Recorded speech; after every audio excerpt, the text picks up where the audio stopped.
अस्सलाम वालेकुम जी। सुबह सवेरे पाकिस्तान में बहुत खुशामदीद। मैं हूँ शिफा यूसुफ ज़ई और मैं हूँ वैस मंगलवाला। मेरी तरफ से भी आप सबको अस्सलाम वालेकुम। खुदा का शुक्र है कि उसने हमें आज की सुबह देखना नसीब फरमाई। और शिफा तैयारी कर ली आपने? किस चीज़ की? अरे क्या आप बात कर रही हैं, आपको पता ही नहीं है क्या हो रहा है दुनिया में?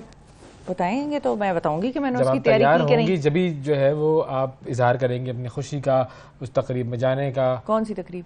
कल बादशाह सलामत की जो कोरोनेशन है। तो वो हमारे बादशाह सलामत गए हुए हैं ना। अच्छा वो गए हैं। बस मुझे टेंशन ये है कि गलती से कहीं उनको ताज पहना दें। क्यों उनको गलती से क्यों? वैसे उनमें तो बड़ा फर्क है। अगर मैं चाल फर्क तो है, थोड़ा बहुत वैसे ममासलत भी है। एटीट्यूड होता है। आप जरा जहर में सोचें, एक तरफ बादशाह चार्ल्स और एक तरफ शहबाज शरीफ साहब, थोड़ा थोड़ा आपको लगेगा कि ममासलत है। मैं तो वैसे एटीट्यूड की बात कर रही हूँ भाई। एटीट्यूड में भी लोग बादशाह होते हैं। हम तो वैसे फकीर रह गए भिखारी, लेकिन एटीट्यूड की बात होती है सारी। तो कहा था कि भाई हम जो है वो बेगर्स आर नॉट चूजर्स। हाँ तो मैं वही कह रही हूँ ना कि हम बताया कि अपनी असलियत क्या है।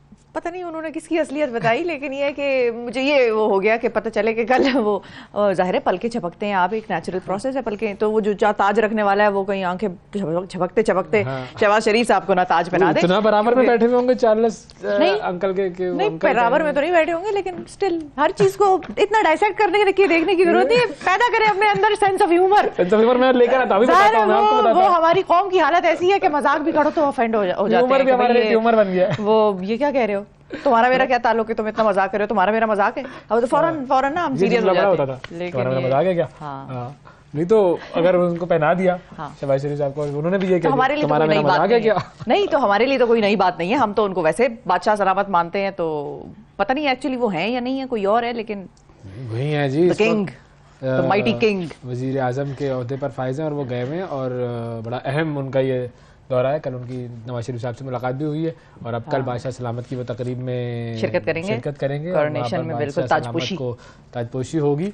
और फाइनली बड़ी माँ की मतलब महीनों की तैयारी के बाद अब ये ताजपोशी का जो अमल है ये होगा। हाँ तो इसमें तैयारी क्या करनी? ताज था रखा हुआ, ये बिना नई तैयारियां होंगी। जाहिर है जो क्वीन को फौत हुए और ताजपोशी के आज तक कितने महीने गुजर गए इस चीज। हाँ तो वो होता होगा ना, बहुत सारी तैयारियां गुजरने के बाद फिर ऑफिशियल वो जो नोट्स पे तस्वीरें छपना, वो सारा प्रोसेस, वो हर चीज से क्वीन की तस्वीर हटाना। और नए नोट आ ही गए होंगे, अब आ जाएंगे। कल से मेरा ख्याल है वो हर चीज जो है वो रोल आउट होगी इनके हवाले से। चेक करें किसी अपने बरतानिया वाले जो है वो जानने मैं जाऊंगी तो बताऊंगी आपको। जुलाई में जाऊंगी। Oh good. फिर मैं बताऊंगी आपको कि क्या है सिलसिला। और पहले ही छुट्टी का प्लान बन गया नाज़रीन। ये है छुट्टी का प्लान जो कि आ रहा है सामने और आप वहां जाकर ये पढ़िएगा कि फिरंगी का जो मैं दरबान होता। क्या? अगर फिरंगी का जो मैं दरबान होता है तो जीना किस कदर आसान होता।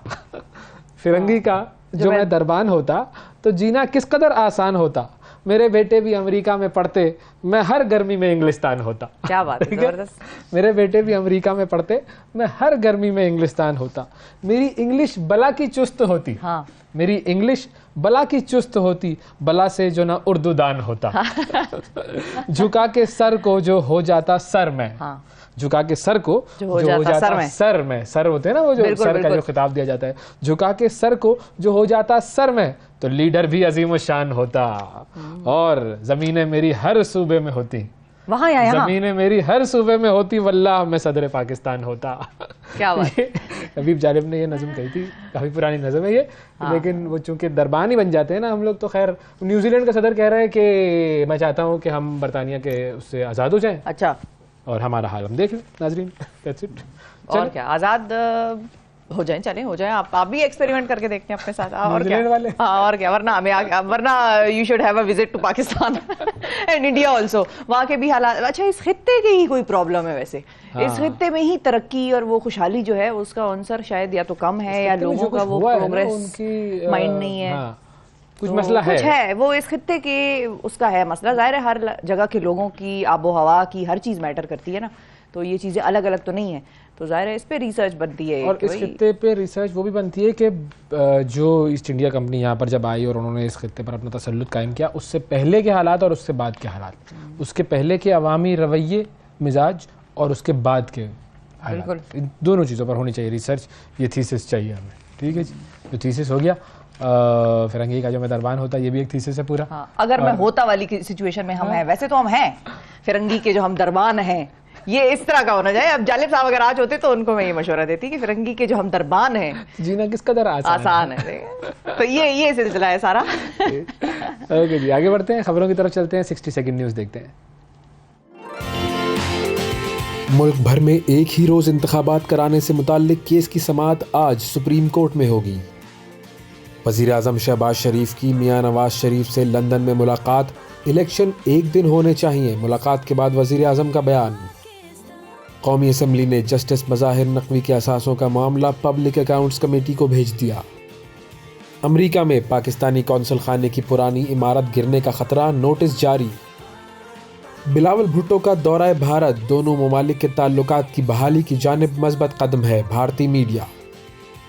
इस्लामाबाद हाई कोर्ट, इमरान खान की 7 मुकदमात में हिफाजती ज़मानत मंजूर, 2 में तौसी। भारतीय रियासत मणिपुर में हंगामे फूट पड़े, मोदी हुकूमत की जानिब से फ़ौज तलब करके 8 अजला में कर्फ्यू नाफिज कर दिया गया। और ज़ेलेंस्की ने क्रेमलिन पर यूक्रेनी ड्रोन हमले का इल्ज़ाम मुस्तरद कर दिया।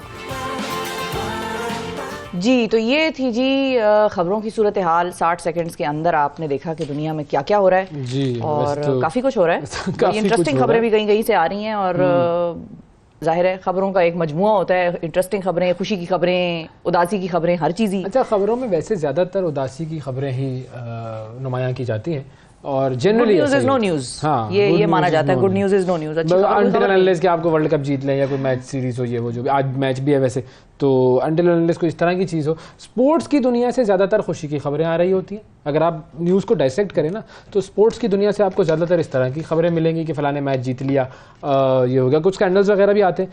पॉलिटिकल जो मामलात हैं उसमें आपको ज़्यादातर एक दूसरे पर इल्ज़ामात, ताने तशने, इस तरह की चीज़ें मिलेंगी। उसके अलावा वो मामलात जैसे कि दहशतगर्दी के कोई वाक़यात, हलाकतें, हंगामे, जंगें वगैरह, ये भी पूरा एक नेगेटिव न्यूज़ की कैटेगरी है। तो पॉजिटिव ज़रा कम होती हैं। कोई इजाद वगैरह हो जाए, कोई इस तरह की चीज़ हो जाए। साइंस, हाँ, साइंस में फिर साइंस में डराने वाली खबरें भी होती हैं। डराने वाली भी होती है। वो उन्होंने मुलाकात की है अमेरिका के सदर ने गूगल के सीईओ से और माइक्रोसॉफ्ट वालों से और सबसे कि भाई ये आर्टिफिशियल इंटेलिजेंस के जो मामला चल रहे हैं ये कितने ख़तरनाक है, उसके ऊपर बड़ा तहफ़्फ़ुज़ात का इज़हार हुआ है और बड़ी उसके ऊपर मुलाकातें चल रही हैं। कुछ ना कुछ इसमें आएगा। जैसे वो उन्होंने क्लोनिंग का किया था ना सिलसिला, कि अब उसको रोका हुआ है, तो मेरे ख्याल में इसको भी शायद कुछ पता नहीं रोकेंगे या नहीं, क्या करेंगे। एनिमल क्लोनिंग की तरफ तो जाते हैं ये लोग। नहीं, ह्यूमन क्लोनिंग को रोका हुआ है ना। ह्यूमन क्लोनिंग को रोकना ही चाहिए, उसमें तो बिल्कुल ही कोई दो राय नहीं है कि ह्यूमन क्लोनिंग कर ले। क्या मैं तो कहता हूँ करो। नहीं, अभी मैं इसकी तरफ हूँ, मैं इसके हक में रहता हूँ, ये एआई वेआई की तरफ मैं जरूर हूँ, लेकिन cloning is not the right thing to. असल में पता है कि मैं इस वजह से कह रहा हूँ, आप इल्म को रोक नहीं सकते। ये एक इल्म है, ठीक है ना। टेक्नोलॉजी की मदद से, साइंस की मदद से आप कोई भी काम कर रहे हैं, तो उसको आप कुछ अरसे के लिए रोकेंगे, फिर उसके बाद आपको लामोहला उसकी तरफ जाना ही पड़ेगा। तो ये होगा तो सही, ये तो होगा, ये वो वाला है। क्लोन्स बनेंगे, ये सब होगा। इंसानी जहन जो है ना, जितनी तेजी से तरक्की कर रहा है, कवानीन भी बनेंगे ना।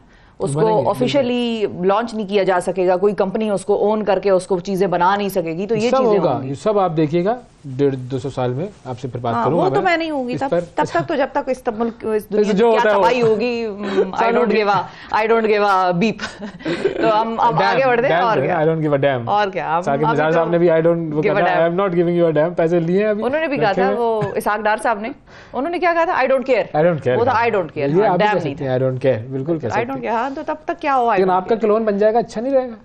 नहीं, मेरा क्लोन क्यों बनेगा? मैं अगर तो किसी दिन आप छुट्टी पर हो, आप जब बरतानिया जाएंगी, तो 200 साल तक मैं नौकरी नहीं ना कर रही होंगी यहाँ पे। 200 साल तक मैं और मजीद तरक्की कर रही हूँ। जल्दी आ जाए, जल्दी से क्लोनिंग आ जाए। शिफा को जुलाई में जाना है, शिफा की क्लोन बैठी हुई प्रोग्राम कर रही है। ये फायदे सोचें और क्या, ठीक है।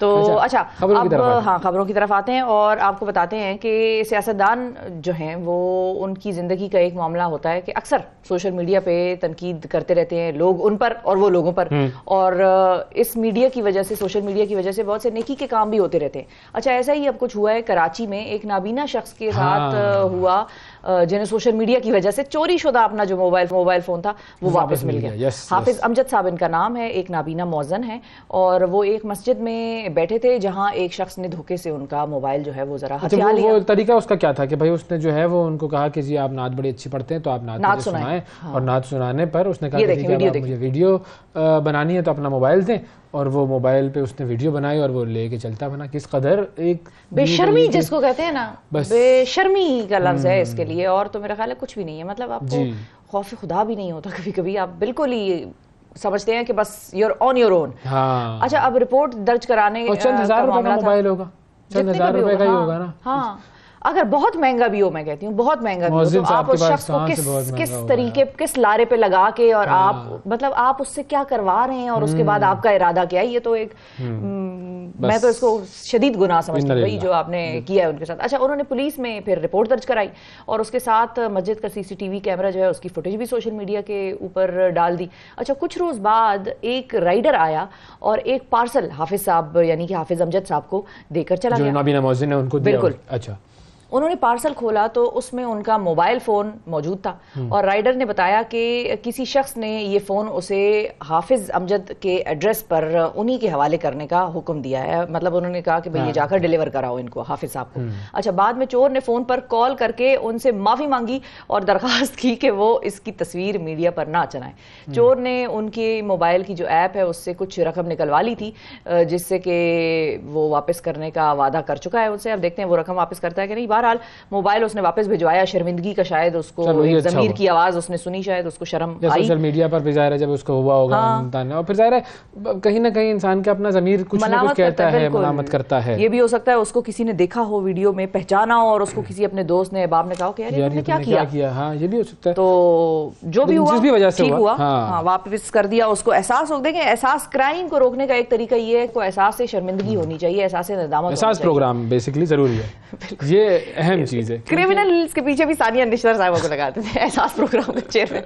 लेकिन वाकई सानिया साहिबा का जिक्र इसलिए यहाँ पर आया कि सानिया साहिबा से आज हम करेंगे खुसूसी बात, और जरा पनागाहों के हवाले से और जो गवर्नमेंट के वेलफेयर प्रोग्राम से पिछली हुकूमत के, वो इस हुकूमत में उनका क्या स्टेटस है, वो हम जरा सानिया साहिबा से जानेंगे। लेकिन ये बेसिकली जो काम हुआ ये अच्छा हुआ है, और जाहिर है अगर एक चोर ने अपनी गलती, क्या सुबह का भूला शाम को घर आ जाए तो उसको भूला नहीं कहते, ये बात सही है, दुरुस्त है। बिल्कुल। अगले को इतनी लानत मनामत भी ना करें कि वो बिल्कुल ही हथे से उकड़ जाए। अगर कोई अच्छाई की तरफ वापस आना चाहता है उसको वेलकम करें ओपन आर्म्स के साथ। बड़े बड़े गुनाह, और हमारे मजहब की तरबियत भी यही है, बड़े बड़े गुनाहगार लोग जब हुजूर सल्लल्लाहु अलैहि वसल्लम के खिदमत में हाजिर होते थे तो आपने हमेशा उनके साथ बहुत बेहतरीन नरमी किया है। कैसे कैसे कुफ़ार के साथ क्या क्या सलूक हुआ है, फतह मक्का पढ़ लें, बहुत सारी, मतलब अगर हम थोड़ी सी हिस्ट्री पढ़ें तो उसमें बहुत सारे ऐसे वाक़यात मिल जाएंगे। तो ये हो गया एक तो मोबाइल फ़ोन का वाक़या। अब एक और मोबाइल फ़ोन का वाक़या मैं आपको बताता हूँ। वो क्या है? वो अमेरिका में हुआ है। और आप थोड़ा सा अपने आप पर कंट्रोल रखें। अच्छा, ईजी हो जाए आप, जज्बात को काबू में रखें, सख्त सवालात मत करें। किससे? किसी से भी। उससे हुआ, मैं उसको आप देखें ना, सुने तो अमेरिकी सदर साबिक जो हैं डोनाल्ड ट्रम्प साहब, ठीक है जी, बड़े आपको पता है अपने जो तमाम हरकत हैं उसकी वजह से वो मीडिया में रहते हैं। डोनाल्ड क्या करे, ट्रम्प क्यों कहते हैं हम इनको? वैसे इससे ये वो सही बात है कि सेकंड नेम में उधर वहां पर ज्यादा उसको पहचान होती है, लेकिन हम आज से मैं और वैसे इनको डोनाल्ड कहेंगे, ठीक है? Donald, mister Donald.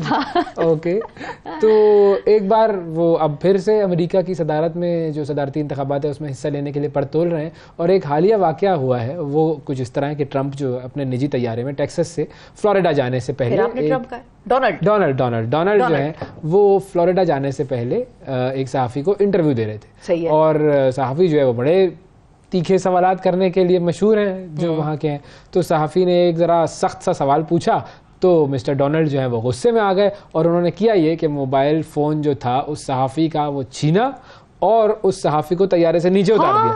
जी बिल्कुल।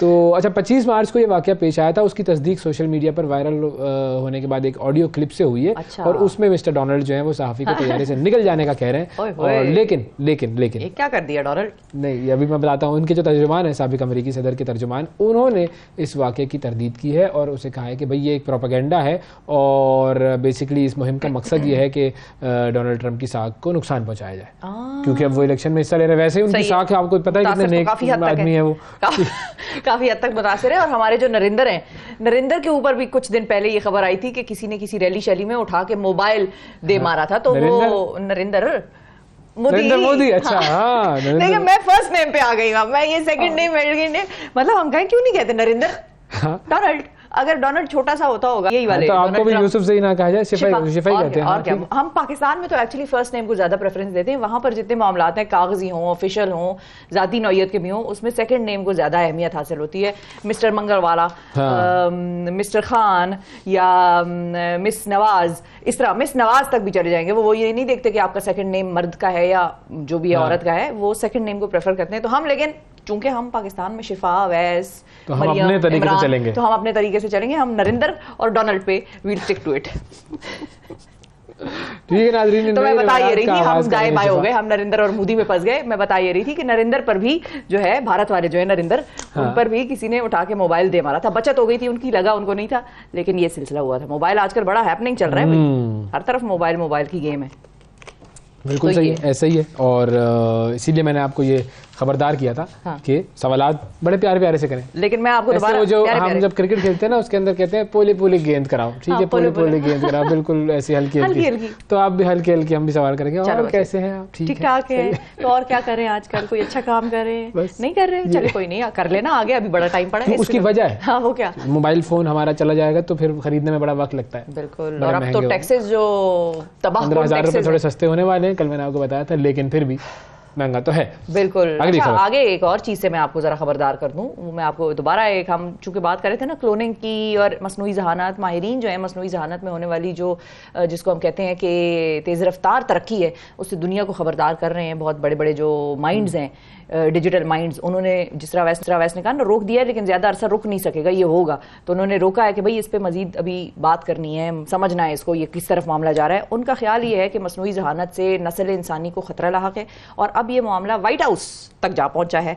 और अमरीकी सदर जो हैं, उन्होंने मसनूई जहानत पर तेज़ी से काम करने वाली कंपनियां, जो गूगल है, माइक्रोसॉफ्ट है, उनके CEOs से मुलाकात की है। जो ने मुलाकात की है, ठीक है। और उन्होंने उनसे मसनूई जहानत से जुड़े खतरात और उनसे बचाव के लिए तदबीर पर गुफ्तगू की। वाइट हाउस का कहना यह था कि अमरीकी सदर ने, यानी कि अमरीकी सदर जो ने मुलाकात से पहले चैट GPT जो है उसका इस्तेमाल करके देखा था, और उन्हें मसनूई जहानत पर मुकम्मल ब्रीफिंग उनको दी गई। मीटिंग के बाद शुरका ने मीडिया को बताया कि व्हाइट हाउस मसनूई जहानत के मामले पर जामे कानून साजी करना चाहता है, और ये मुलाकात इसी तनाजुर में की गई थी। वैसे इतना जो है ना वो काम उसने आसान कर दिया, चैट GPT ने शदीद सारे आसान कर दिए काम। तो ये तो सिर्फ चैट GPT, तो इट्स जस्ट द स्टार्ट। हाँ, अब उसके बाद क्या कहाँ जाएगी बेसिकली वो जो मैं आपको बता रहा था ना कि गूगल का जो आर्टिफिशियल इंटेलिजेंस का जो बानी जो बंदा था, उसने क्यों रिजाइन किया, उसकी वजह ये थी कि उसका जो खदशा है वो क्या है कि ऐसी झूठी चीज़ें आपके सामने सच के तौर पर सामने आएंगी, जो कि आप कुछ भी कर लें आपको उस पर यकीन करना ही पड़ेगा, क्योंकि उसको वेरीफाई करने का कोई तरीका ही नहीं होगा। झूठ इस तरह फैल जाएगा, झूठी वीडियोस मिसाल के तौर पे, उसने एक तरह से डेमो दिया था लोगों जी, वो इस तरह फैली हुई होंगी कि आपको लगेगा ये तो सच, बिल्कुल सच वीडियो है ये। तो इतना ज़्यादा सच और झूठ आपस में मिक्स हो जाएंगे, गड़बड़ हो जाएंगे कि इसको जांचना मुश्किल हो जाएगा, और ये बहुत खतरनाक। बिल्कुल, डीप फेक्स जिसका वो टॉम क्रूज और उनकी वीडियोस आई हुई हैं, तो ये सब सिलसिला इसी तरह चलेगा। और मज़े की बात एक मरतबा फिर आप एक हदीस जाकर ढूंढिएगा जिसमें हुजूर सल्लल्लाहु अलैहि वसल्लम ने फरमाया था कि एक ज़माना ऐसा आएगा कि जिसमें सच और झूठ में फर्क करना मुश्किल हो जाएगा। फिर हम कहते हैं ऐसी चीज़ें हैं। आज तो मुझे आज जो है वो मुझे बहुत सारी चीज़ें याद आ रही हैं, मेंटली जो है वो मैं ज़रा क्या एक्टिव हुआ। मैं अभी कुछ दिन पहले पढ़ रहा था कि जो दिल है, दिल का भी एक दिमाग होता है। दिल के अंदर कुछ ऐसे सेल्स हैं, 40,000 सेल्स गालिबन, जिनका काम बेसिकली ये है कि वो थॉट प्रोसेस में अपना एक अलग से जो है वो उसका काम है कि वो दिल में है और सोचते हैं वो। तो देखिए हार्ट बीट तो वो बढ़ती है ना, नहीं पंपिंग है, लेकिन वो बढ़ती है। अगर आपकी फीलिंग जो है, आप एंजाइटी फील कर रहे हैं, तो वो जाहिर है दिल कुछ सोच रहा है, या दिमाग भी अगर कुछ सोच के उसको पैगामात पहुंचा रहा है, तो दिल में कोई ऐसे सेल्स तो मौजूद है ना, ऐसी एलिमेंट कोई मौजूद है जो कि तेज धड़कना शुरू हो जाता है। साल पहले बेसिकली तो ये कह सकते हैं ना कि दिमाग के अंदर टेंशन आई तो दिल तेजी से धड़का, बेसिकली ये। लेकिन दिमाग सोचने की तरफ जो है, हम कहते हैं कि दिमाग का काम है सोचना, दिल का काम है पंपिंग और धड़कना।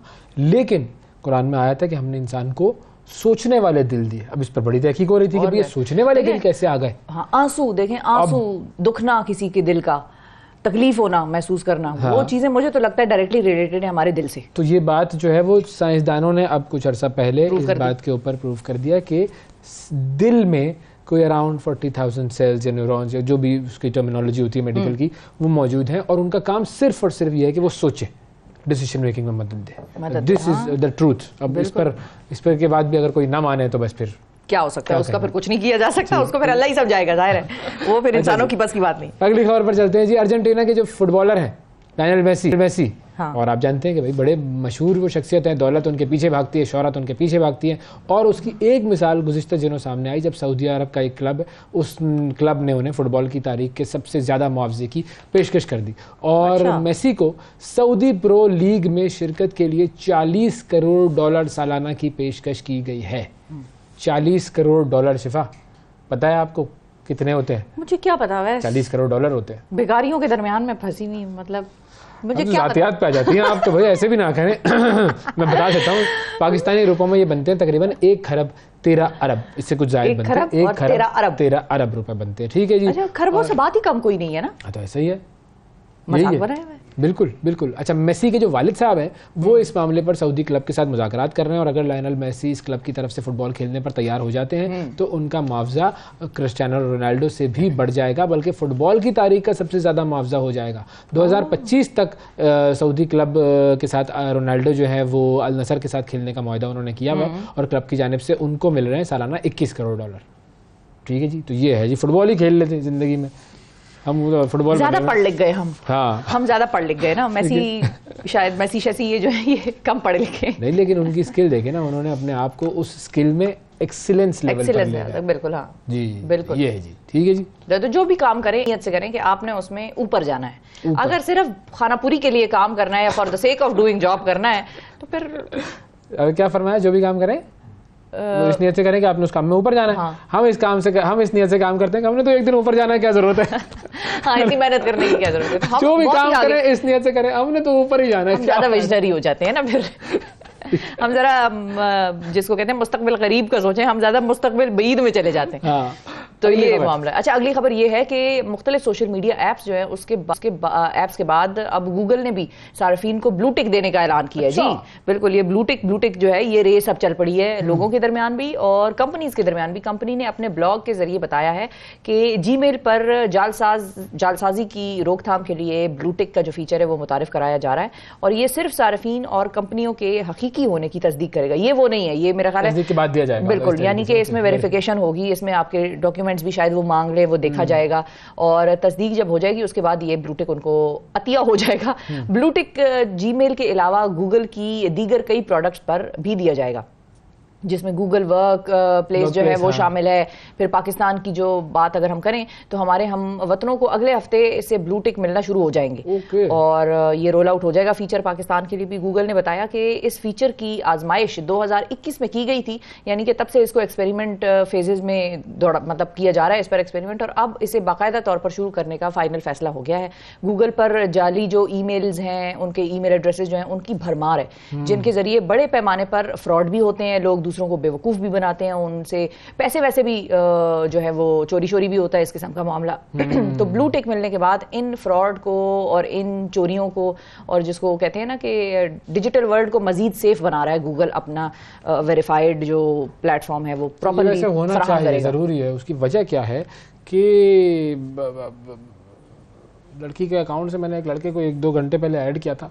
लड़की के अकाउंट से आपने एक लड़के को 1-2 घंटे पहले ऐड किया था? लड़की का एक अकाउंट बनाया था ना। अच्छा, तो उससे एक लड़के को ऐड किया था। तो आपने अकाउंट क्यों बनाया था?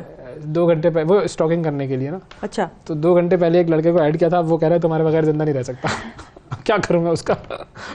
इतनी जल्दी हमारे यहाँ तो लड़के जिंदा नहीं रह सकते। जिंदा नहीं रह सकते मेरे बगैर। अब वो तो स्टॉकिंग करने के लिए तो अब आप कहाँ किस नतीजे तक पहुंचे हैं उसके बंदे के साथ? क्या जवाब दूं उसको? बस फिर आप ईमेल आईडी अपनी आप डीएक्टिवेट कर लें ताकि आप उसको मिल ही ना सकें, वरना तो उसने आपको ढूंढ लेना है। आईपी शाईपी आजकल लड़के भी बड़े तेज हैं। हाँ, लेकिन ये कि मैं डिलीट भी कर सकता हूँ अकाउंट, डिलीट क्या बना लूंगा। स्टॉकिंग तो करनी होती है। अगर वो आपको ढूंढते ढूंढते इधर आ गया हमारे ऑफिस, नहीं ऐसा नहीं होगा।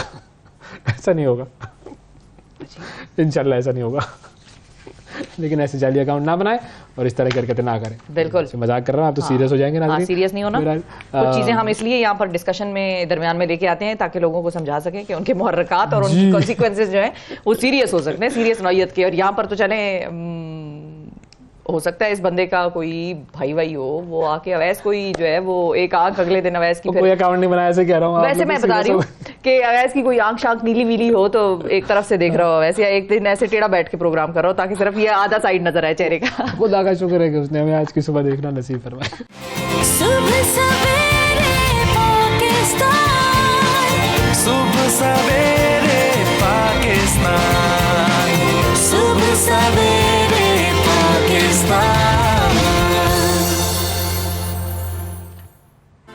वेलकम बैक जी, वेलकम बैक। और अब हम आपकी ज़रा मुलाकात कराएंगे इन खास मेहमानों से। ये खास मेहमान जो है रंग बिरंगे मेहमान हैं और ये रंग बिरंगे मेहमान कहलाते हैं लव बर्ड्स। ठीक है जी। अब ये लव बर्ड्स क्यों है, इसकी जो है वो हॉबी, इसको पालना ये किस तरह होता है, और इसकी फार्मिंग भी होती है, सुना है बड़ा पैसे वैसा कमाते हैं इंसान उससे। इनकी खुराक क्या है, इनका ख्याल कैसे रखते हैं, जो लोग पालने के इनको शौकीन हैं उनको इनका ख्याल कैसे रखना चाहिए, पिंजरे में क्यों है। हाँ, ये सारी चीजें आपको बताएंगे। बेसिक ह्यूमन राइट्स का सवाल किया है मैंने। सही भी सवाल है वैसे कि ये पिंजरे में क्यों है। हाँ, आजादी। वकास मलिक साहब हमारे साथ मौजूद है जो कि फार्मिंग करते हैं लव बर्ड्स की, और वो हमें आज बताएंगे इनके बारे में। अस्सलाम वालेकुम सर। थैंक यू जी। वालेकुम अस्सलाम एंड बिस्मिल्लाहिर्रहमानिर्रहीम। और आपका शुक्रिया कि आपने मुझे यहाँ मदऊ किया, और अल्लाह पाक का शुक्रिया कि उसने इज्जत दी। जनाब बताइए जी। तो इन्हीं छोटे बर्ड्स की वजह से आज मैं इस कुर्सी पर बैठा हूँ। तो ये बारे में थोड़ा सा बताएं। अच्छा, मैं ये बर्ड्स जो हैं ये बेसिकली नेटिव हैं अफ्रीका के। इनको हम तोता क्यों नहीं कहते? उर्दू में आप तोता कह सकते हैं। अच्छा, कह सकते हैं। लेकिन लव बर्ड जो है वो एक अच्छा नाम इनको दिया गया, तो वो उसके मोहब्बत का तोता कह लें आप। इसमें आप ये देखें, ये जो ग्रीन बर्ड है ये basically green bird is wild bird, जो कि अफ्रीका का ये नेटिव है, और ये अफ्रीका में और नेचर में ये ग्रीन कलर है। अच्छा, ये बाकी कलर जो हैं सारे इसके वो पिंजरे के अंदर आए हैं। आप कहते हैं ये पिंजरे में क्यों है? हाँ। ये पिंजरे में इसलिए है कि ये रंग बिरंगी है।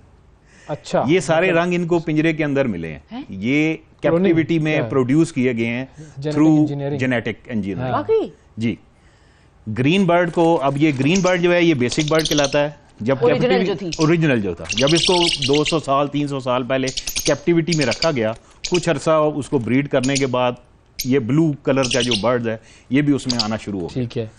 ब्लू को फिर ग्रीन, और ये ओवर द टाइम पीरियड उन्होंने ये तीसरा जो बर्ड आपको जो येलो फेस और ग्रीन जो नजर आ रहा है, इसको कहते हैं पार ब्लू। अब ये 3 बेसिक बर्ड्स बन गए, green, blue and par blue. ठीक है। अच्छा, अल्लाह ताला ने इनको ऐसी खासियत दी हुई है कि इनमें पैगमेंट्स होती है जो सेल के अंदर होती है, वो इनके कलर पैगमेंट्स जो होती हैं जो उनके सेल के अंदर मौजूद होती है, वो इनके डिफरेंट कलर्स शेडिंग सारा जैसे रिप्रोडक्शन। अब ये ग्रीन कलर तो है, लेकिन इस ग्रीन कलर में और शेडिंग काफी सारी है। उस शेडिंग को साइंटिस्ट ने, जो लव बर्ड फार्मिंग वाले थे, उन्होंने प्ले करके आगे ये कलरफुल बर्ड जो हैं वो कैप्टिविटी में जनरेट किए हैं। नेचर में ये ग्रीन नहीं होता। अब वही पैगमेंट, अब ये देखें, ये एक पैगमेंट है, उसको वो डार्क कलर को जाहिर करता है। अगर आप उसको लाइट करेंगे तो क्या होगा, ये सारे लाइट हो जाएंगे। अच्छा, ये इसकी मजीद फर्दर वेरिएशन है। अभी आप ये व्हाइट बर्ड देख रहे हैं, ये जो ब्लू था उसको जब लाइट किया तो ब्लू ये व्हाइट हो गया। सही है। ग्रीन बर्ड को जब इन्होंने लाइट किया तो ये yellow bird with red face, orange face ये आ गया। और वो जो दूसरा पार ब्लू मैंने आपको बताया, उसको जब लाइट किया तो वो येलो बर्ड ये आ गया। अच्छा। अब इसमें मैंने 2 किस्म के बर्ड्स रखे हुए हैं, एक ब्लैक आई है, एक रेड आई है। ठीक है। रेड आई होना भी एक पैगमेंट, एक सेल की जेनेटिक इंजीनियरिंग है। आंखें हैं वो लाल जी, इसका ओरिजिनल ब्लैक कलर आई का। सही है। रेड कैसे किया गया, वो जेनेटिक इंजीनियरिंग। ठीक हो गया।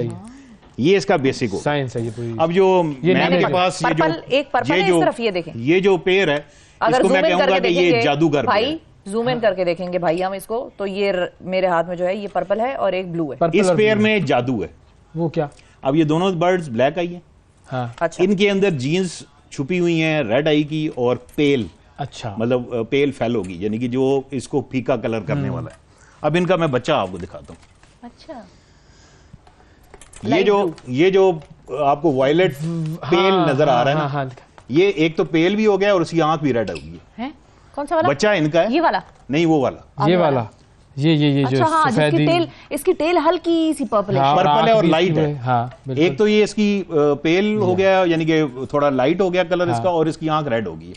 जोड़ा ये है, दोनों माँ बाप की आंखें ब्लैक है, बच्चा रेड आई निकल रहा है। सही है, कजन मैरिज हुई होगी जी। ये अभी इस जीन्स जो है इसके अंदर छुपी हुई है, इसको हम कहते हैं स्प्लिट जीन्स। अब ये जो चीजें हैं ये सारी, अभी जो आपके सामने बर्ड्स पड़े हैं, ये 5% ऑफ द बर्ड्स हैं जो कि इस म्यूटेशन, बहुत सारे रंग होंगे, there are many colours, many mutations, उनको आपस क्रॉस ब्रीड। अब ये वाला जो पेयर है जो आप खूबसूरत देख रहे हैं, हाँ। अगेन इसमें मैंने वही 3 जो बेसिक बर्ड्स मैंने डाले हैं, वही बेसिक डाले, लेकिन यहाँ उन्होंने उनके बॉडी स्ट्रक्चर को, कलर्स को प्ले किया है, स्पेशली उनका हेड, हुड और ये सारा कुछ।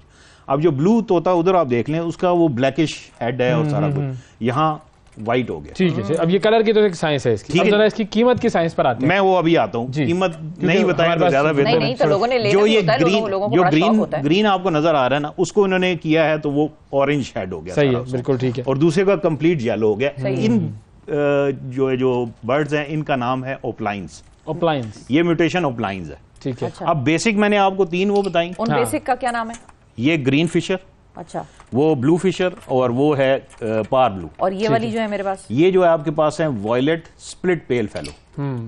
वॉयलेट ये बाजार नजर आ रहे हैं, लेकिन इनके अंदर जीन्स जो छुपी हुई है स्प्लिट, वो पेल फेलो की है। जब इसके अंदर से बच्चे जो आएंगे वो आपके उस कलर में आएंगे जो वो मैंने आपको दिखाया। तो एक तो ये कि इनकी कीमतें क्या है? मैं अभी आपके उस तरफ आता हूँ। ये अभी बेसिक बर्ड बता दिया। ठीक है। ये भी अभी हमारे पास किल्लत, बस मैं 1 मिनट में आपको 1 मिनट में क्लोज तो हमारे पास ये भी अभी साइंस समझ आ गई, बेसिक 2 आ जाते हैं। ठीक है। अब जितनी हमने म्यूटेशंस बनानी है ना, म्यूटेशंस मींस जब आप क्रॉस ब्रीड करा के म्यूटेशंस आती जो है ना, वो इनको इसके थ्रू चलाना है। पहले ग्रीन बनेंगे, फिर ब्लू, फिर पार ब्लू, और फिर ऑफलाइंस में। Offline is the ultimate. Okay, ठीक है, ठीक है। ये कीमत में आपको ब्रीडिंग वाले में आता हूँ। ये सबसे पहले मैंने एज ए हॉबी शुरू किया था, और अभी तक भी हॉबी है। पास टोटल कितने हैं अभी? मैनी गिन नहीं सकते। Over 300 birds. माशाल्लाह। तो वो मैंने शुरू किया, रिटायरमेंट हुई, गवर्नमेंट जॉब थी, तो 2019 में मैं रिटायर हुआ। तो साथ ही वो आपको पता है कोरोना का वो 1 साल जो है बिल्कुल, तो मेरे बर्ड्स थे तो मैं इनके साथ ज्यादा केयर करना शुरू हो गया। जब इनको आपने ज्यादा केयर किया तो ये खुश हो जाते हैं, खुश होते हैं तो ये ब्रीड करते हैं। अब इतनी ब्रीड हुई 1 साल में कि मुझसे वो कंट्रोल ही नहीं हो रही, वो पिंजरे ही कम पड़ रहे थे। तो मैंने उनको ना OLX पे और इस तरह सेल आउट किया, बाहर देखा लोग। जब सेल किया तो वो मेरी जो पेंशन थी उससे ज्यादा पैसे मुझे 1 मंथ में मिल रहे थे। अच्छा। तो फिर मैंने इसको बाकायदा फार्मिंग में फिर हमने उसको शुरू किया। ये लास्ट ईयर 2021 में हमने बाकायदा इसको एज ए फार्मिंग स्टार्ट किया। तो इनका ख्याल कैसे रखते हैं? खाते पीते ये क्या है? अच्छा, मतलब इनका ये है कि मिक्स्ड सीड्स हैं। बाजरा नहीं है, आम बाजरा नहीं। देयर आर अबाउट 18 to 19 किस्म के सीड्स हैं। कनेरी सीड्स है, कंगनी है, ये बारीक जो होती है 3-4 किस्म की वो होती है, और सरसों के बीज होते हैं, अलसी होती है, उसके बाद छोटे वाइट तिल जो आप इसके ऊपर लगाते हैं वो होती है। फिर उसके बाद इसका सॉफ्ट फूड बनता है। अच्छा। सॉफ्ट फूड में इनके एग एंड बिस्किट है। उसके बाद मुख्तलिफ किस्म की दालें हैं जो उनको हम भिगो देते हैं 24 आवर्स, उसमें सिरका वगैरह डाल के, तो 24 घंटे के बाद नरम हो जाती है वो। इनको सुबह वो इस्तेमाल होती है। फिर कॉर्न्स, छली नहीं होती ये जो है, ये हम इसको जब ये स्पेशली ब्रीड पे हो, इनके बच्चे जब आए होते हैं तो वो छली उनको पूरी साइंस है, पूरी साइंस किसने क्या खाना। सही है। जहां तक इनकी प्राइसेस हैं, शुरू में जो है वो ये आए हैं इंपोर्ट किए गए। जब इंपोर्ट हुए इधर आए, इधर फिर हमने क्रॉस ब्रीड्स करा के मुख्तलिफ खुद इधर पाकिस्तान की ब्रीड्स हैं, और अल्हम्दुलिल्लाह अभी हम एक्सपोर्ट लेवल पे जा रहे हैं। अच्छा। तो ये कॉटेज इंडस्ट्रीज का दर्जा हासिल करने वाले हैं, यानी कि इतनी फार्मिंग इसकी हो रही है। प्राइसेस पे जब जाएं तो एक बर्ड 1000 से शुरू होके तो say about 15 lakh rupees, 15 lakh तक का। जी जी, वन पीस एक बर्ड 15। इसमें से कौन सा सबसे महंगा है? इधर तो मैं लेके आया हूँ 1 लाख तक। 1 लाख वाला कौन सा? इधर आप दिखाएं तो सही। ये आप देख, ये वाले जो आपने रखे हुए हैं, ये नीचे ये वाले। तो ये तो 3 है, तो ये 3 लाख का डब्बा है जी। ऐसा ही है। मुझे अच्छा नहीं लगेगा इतना महंगा तोहफा लेते हुए। नहीं क्यों है? बाकी सस्ते क्यों? अच्छा, ये म्यूटेशंस है, रेयर है, मिल नहीं रही। अच्छा, ये वाले जो बर्ड्स आप देख रहे हैं सामने, ये कमर्शियल बर्ड्स हैं, रेड आईज हैं। ये रेड आई जो है पाकिस्तान में थोड़ा सा ज्यादा शौक है लोगों को कि आंख सुरख होनी चाहिए। हाँ, थोड़ा ज्यादा। तो ये बर्ड्स जो हैं ये कमर्शियल बर्ड्स कहलाते हैं। इसका मतलब ये है कि ये जैसे ही आपके पास आएंगे सेल हो जाएंगे। इनकी प्राइसेस वेरी करती हैं 10,000 to 50,000 के दरमियान वन बर्ड। तो वो उसको तो इसमें 1 क्यों रखा है? असल मजा तो पेयर का आता है। तो पेयर आप पेयर लेंगे तो डबल हो जाएगी ना प्राइस। कभी जूता अलग थोड़ी मिला। अच्छा, अब मैं ये आपको ये बर्ड मैंने बताया ना, उधर आपको वो उसका जो चिक है वो 1 लाख का है। अच्छा, सपोज। अच्छा, ये जोड़ा जो है ये 45,000 का है। और इनकी लाइफ कितनी होती है? लाइफ तो अगर आप इनको अच्छा रखें तो 10-15 ईयर्स भी रहते हैं। तो लेकिन ये है कि जब आप ब्रीडिंग कराते हैं तो फिर उनकी लाइफ 5-6 साल इतनी रह जाती है। अच्छा, और कुछ लोग ऐसे होते हैं जो इस तरह के लव बर्ड्स रखते हैं और वो फिर चाहते हैं घर में खुले हों, वो मतलब पिंजरे में ना हो। नहीं, वो बेसिकली वो तो उन्होंने आइवरी, बड़ी आइवरी, फ्लाइंग आइवरी जिसको कहते हैं, जैसे वो तो सिर्फ आपका शौक है। जब आप इनको ब्रीडिंग कराएंगे तो फिर आपको अलग-अलग केजेस में वो कर लेंगे। लेकिन जो चाह रहा ये हो कि उसने एक पेयर लिया और वो चाह रहा है कि भाई पिंजरे में ना हो, उसको जरा खुला रखें, फिर उसको ये होता है कि हमने भी इसी तरह रखा हुआ है। अगर आप मूवी देखें तो उसमें वो बड़ी आइवरीज लगी हुई है हमारे सेंटर में ना, तो वो 6 फीट और 4 फीट, उसमें तमाम मेल्स हम छोड़ देते हैं और दूसरी में तो वहाँ फीमेल छोड़ देते हैं during of breeding season. Breeding season जब ब्रीडिंग सीजन में तो फिर हम उनको पकड़ के जो है वो पेयरिंग काटते वाटते भी हैं थोड़ा बहुत कभी कभी। हाँ। अच्छा खासा। और लेकिन जब ये है कि अगर आप गोश्त निकाल लें टेक्निक तो अगर आप उसको पकड़ेंगे हाँ, तो फिर तो तरीके से। वो नहीं, वो तरीका यही है कि आप उसको पीछे से गर्दन से उसको पकड़ लेंगे ताकि वो गर्दन मोड़ ना पाए और उसकी चोंच जो है वो आपको ठीक है। बाइट दो सवाल मेरे हैं, एक तो ये कि वो जो ह्यूमन राइट्स की हम बात कर रहे थे कि भाई इनको बर्ड्स को पिंजरे में रख अगर दिया, इसको ये आप गलत बात है ये अगर इसको आप पिंजरे से बाहर आम हवा में छोड़ेंगे ना तो वो ह्यूमन राइट ज्यादा है, क्योंकि इसको कौवे हर खा चीज मार जाएंगे देंगे। उनको। अच्छा। मार देंगे। क्यों ये कितना ऊंचा उड़ सकते हैं? मैक्सिमम ये 50 मीटर तक फ्लाइट लेंगे, ये उसके बाद पैदा ही निकल जाएंगे। कैप्टिविटी में हुए हैं, ये पैदा इसीलिए बाहर कैप्टिविटी इनका में, ये निकालना पेट बर्ड खतरनाक है इनके लिए। ये पेट बर्ड है, इनको बाहर सर्वाइवल ही नहीं है ना। अच्छा। सर्वाइवर करने के लिए आप प्रॉपर उनको बताएंगे कि ये प्रीडेटर्स कौन से हैं। अब इसको नहीं पता कि बिल्ली क्या करेगी, हाँ। चूहा क्या करेगा, बाज क्या करेगा। सही, इसकी जहनियत ही वो है कि ये वो पिंजरे में है, उसने इंसान को देखा है, वो दाना डाल देता है, पानी डाल देता है, वो खा दूसरी चीज, अगर किसी ने इसका ये बिजनेस शुरू करना हो आपसे इंस्पायर होके छोटा सा, तो क्या क्या रिक्वायरमेंट्स हैं? जी बिजनेस में ये है, सबसे पहले कौन कर सकता है ये बिजनेस? हाउसवाइफ्स, रिटायर्ड बंदे जो हैं, स्टूडेंट्स, और वो बंदे जो चाहते हैं कि उनकी आमदनी कम है और वो एक दूसरी सोर्स रखते हैं, वो कर सकते हैं।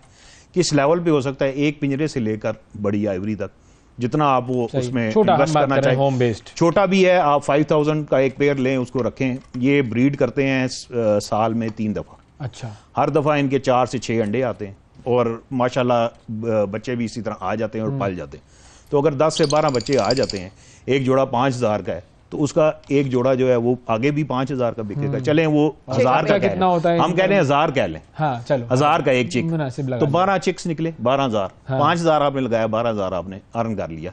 इसको आप मल्टीप्लाई करते जाएं तो वो बिल्कुल। और एक पेयर का खर्चा कितना होता है महीने का? कुछ भी नहीं, हार्डली 200 रुपीज पर मंथ एक पेयर का।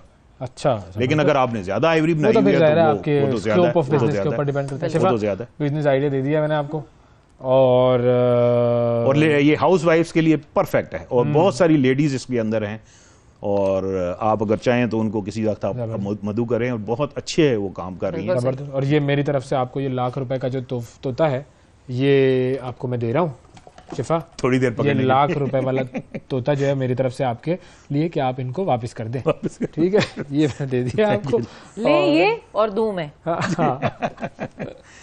Thank you ji, thank you very much, thank you very much. इनको भी थैंक यू कर दें, बेचारे बैठे हैं काफी देर से। वक्फा लेते हैं नाज़रीन, वक्फे के बाद दोबारा हाजिर होंगे। सुबह सवेरे पाकिस्तान, सुबह सवेरे पाकिस्तान, सुबह सवेरे पाकिस्तान। वेलकम बैक सुबह सवेरे पाकिस्तान में एक मरतबा फिर खुशामदीद। इंस्पायरिंग पर्सनालिटी से अब आपकी मुलाकात करवाते हैं और ये पर्सनालिटी ऐसी है जो कि पाकिस्तानी फ्रेंच फैशन डिजाइनर है। पाकिस्तान से बुनियादी तौर पर इनका ताल्लुक पाकिस्तान में करते थे, मेहनत बिल्कुल। अनारकली जी, अनारकली बाजार से इनकी जिंदगी का आगाज हुआ और कामयाब जिंदगी का आगाज हुआ और उसके बाद तो फिर वो आज दुनिया के 80 ममालिक में उनके फैशन ब्रांड के ऑफिसेज हैं और सारी दुनिया के बड़े बड़े लोग उनके फैशन डिजाइन किए हुए कपड़े पहनते हैं और बड़े बड़े डिजाइनर्स उनके कपड़े या उनसे डिजाइन मंगवाते भी हैं। ये भी सिलसिला। महमूद भट्टी साहब हमारे साथ मौजूद हैं। अस्सलाम वालेकुम महमूद भट्टी साहब। सर बहुत शुक्रिया प्रोग्राम के लिए, आपने वक्त निकाला। अनारकली बाजार से शुरुआत करता है और इतना बड़ा फैशन डिजाइनर बन जाता है। ये आपको पता ना, ये कहना बड़ा इजी है, काम करना बड़ा मुश्किल है। जब मैं पाकिस्तान भी होता था सबको मेरी लाइफ स्टोरी का पता है, क्योंकि मैं सबसे गरीब फैमिली मेरी होती थी। मेरे फादर की डेथ हुई थी, मेरी मदर एक काफ के घर पे रहती थी 5 मरले में ना, तो वहाँ पे हम सारी फैमिली रहते थे। फिर काम करना, सफाई का काम करना, अनारकली में काम करना, पैदल उठाना, फिर पढ़ने के लिए जाना क्योंकि पैसे नहीं होते थे। फिर पाकिस्तान रहना बड़ा मुश्किल था। फिर मैं पेरिस चले गया क्योंकि एक दोस्त होता था, तो वहाँ पे भी घर नहीं था। अंडरग्राउंड मेट्रो में सोना, गार्बेज ढूंढना खाने के लिए। सबको मेरी लाइफ स्टोरी का पता है क्योंकि मेरी लाइफ पे 3 मूवीज़ बन चुकी हैं, बुक्स बन चुकी हैं। लेकिन आदमी ना जो 24 आवर आदमी जब मेहनत करता है, अभी तक मैं सुबह 6 बजे अपने ऑफिस जाता हूँ तो ये लाइफ इतनी इजी नहीं होती। जब आप 24 आवर मेहनत करेंगे ना, बाजू नीचे नहीं करें तो अल्लाह मियाँ बड़ी बरकत डालता है। और जब माँ की दुआएं हो ना तो माँ की दुआएं आपको लगती हैं। बिल्कुल बिल्कुल। तो आपकी तो फील्ड फैशन डिजाइनिंग नहीं थी, तो फैशन डिजाइनिंग की फील्ड में आप कैसे आए, ये कैसे मुमकिन हुआ? मैंने नहीं पढ़ा क्योंकि मेरे पास पैसे नहीं होते थे। मैं यूनिवर्सिटी में नहीं गया, मैंने MBA करना था, पैसे नहीं थे तो MBA भी मैंने नहीं किया था। ये फैशन की मार्केट में मैं कैसे आया, क्योंकि वो फैशन की मार्केट में मैं सफाई का काम करता था। अच्छा। वहाँ पे झाड़ू देना, पैकेट उठाने, चीज़ें उठानी, तो वहाँ से फिर मैंने ये सीखा ये कैसे काम हो रहा था। फिर 2 साल बाद वो जूस की दुनिया की सबसे बड़ी मार्केट है, वहाँ पे कोई 5000 डिज़ाइनर बैठा हुआ है। तो वहाँ पे फिर मैंने 2 साल बाद अपना ऑफिस शुरू किया। 24 आवर्स मैं काम करता था। 87 में 85 में जाके मैं महमूद भट्टी बन गया था। पूरे यूरोप में मेरा, क्योंकि वहाँ पे ना कॉपी राइट्स बहुत हैं, एक दूसरे को हम कॉपी नहीं कर सकते, कॉपी करेंगे जेल में चले जाएंगे, कॉपी राइट्स का मसला है। तो वहाँ पे आपके जो मॉडल बनते हैं ना, कोई और आदमी उसको कॉपी नहीं कर सकता। बिल्कुल। कुछ चीजें ऐसी हैं जो कानून में होनी चाहिए, तभी लोगों को जो है अपॉर्चुनिटीज मिलती है। अच्छा, हर इंसान में कुछ खास खुसूसियात होती हैं, आप में क्या ये शौक था हमेशा से या बाद में पैदा हुआ, तो कैसे पैदा हुआ?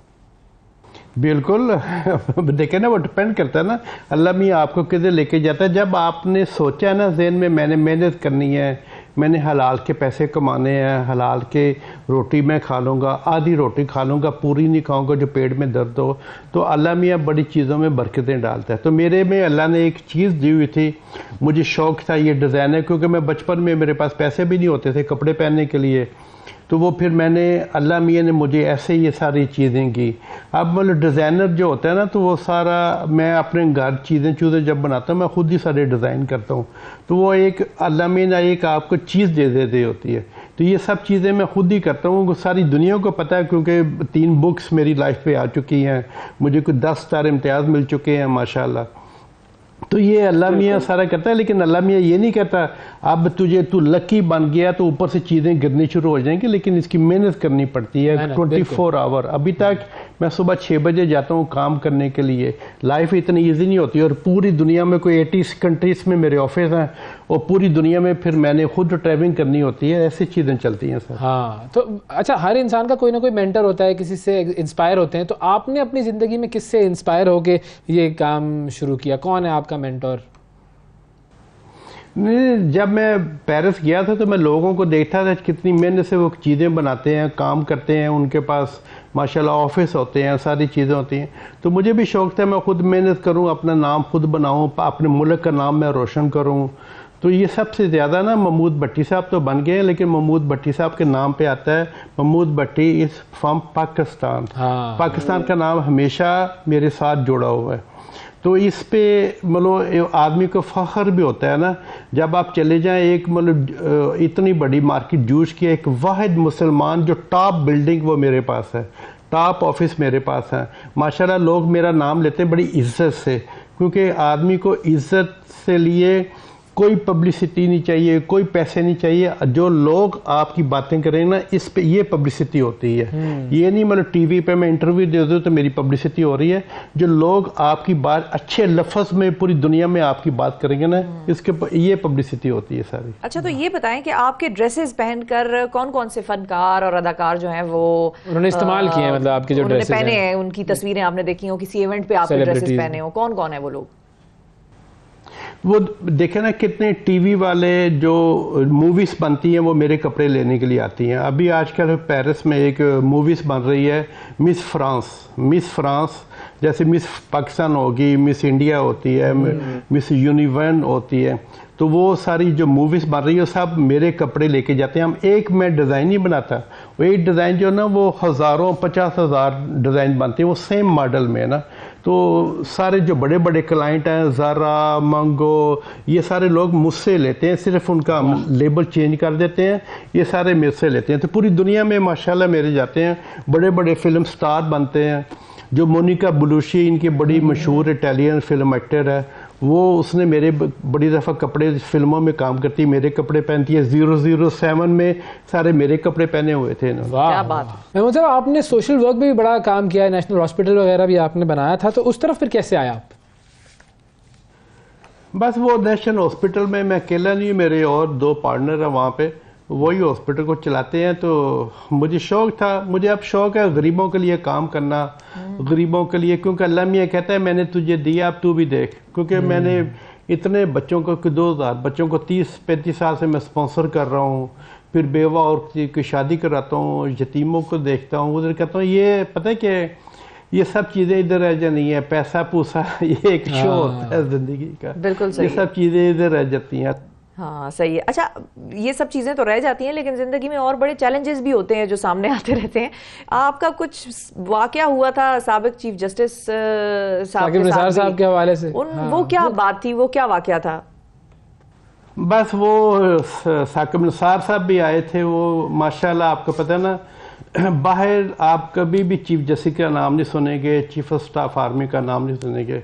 यहाँ पे चीफ जस्टिस की इतनी बड़ी पोस्ट होती है, माशाल्लाह इतना पढ़ के वो इतनी बड़ी पोस्ट पे आते हैं।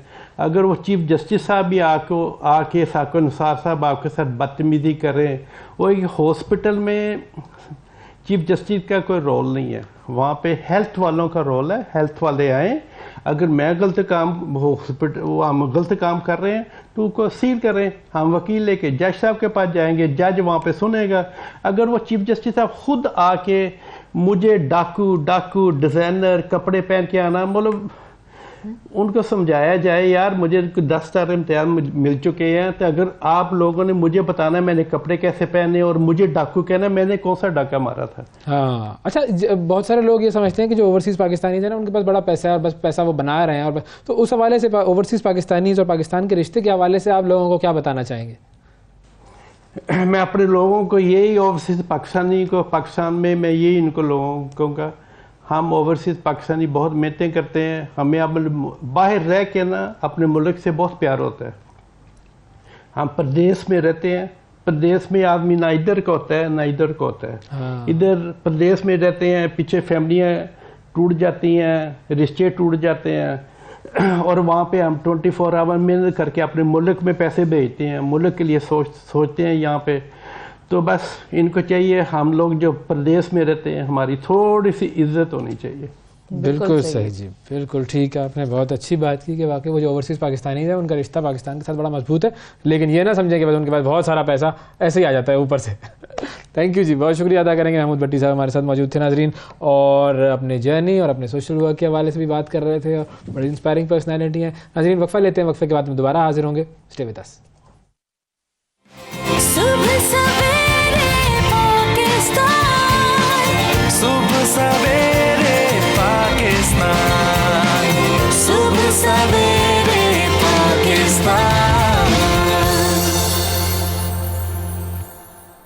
वेलकम बैक सुबह सवेरे पाकिस्तान में एक मरतबा फिर खुशामदीद। कराची से खबर यह है कि कराची में मंकी पॉक्स के पहले केस की तस्दीक हो गई है। हमारे नुमाइंदे इब्राहिम रिंद हमारे साथ मौजूद हैं। अस्सलाम वालेकुम इब्राहिम साहब, बताइएगा कि ये जो केस है ये किस शख्स में दरियाफ्त हुआ है और अब सिंध हुकूमत क्या कर रही है?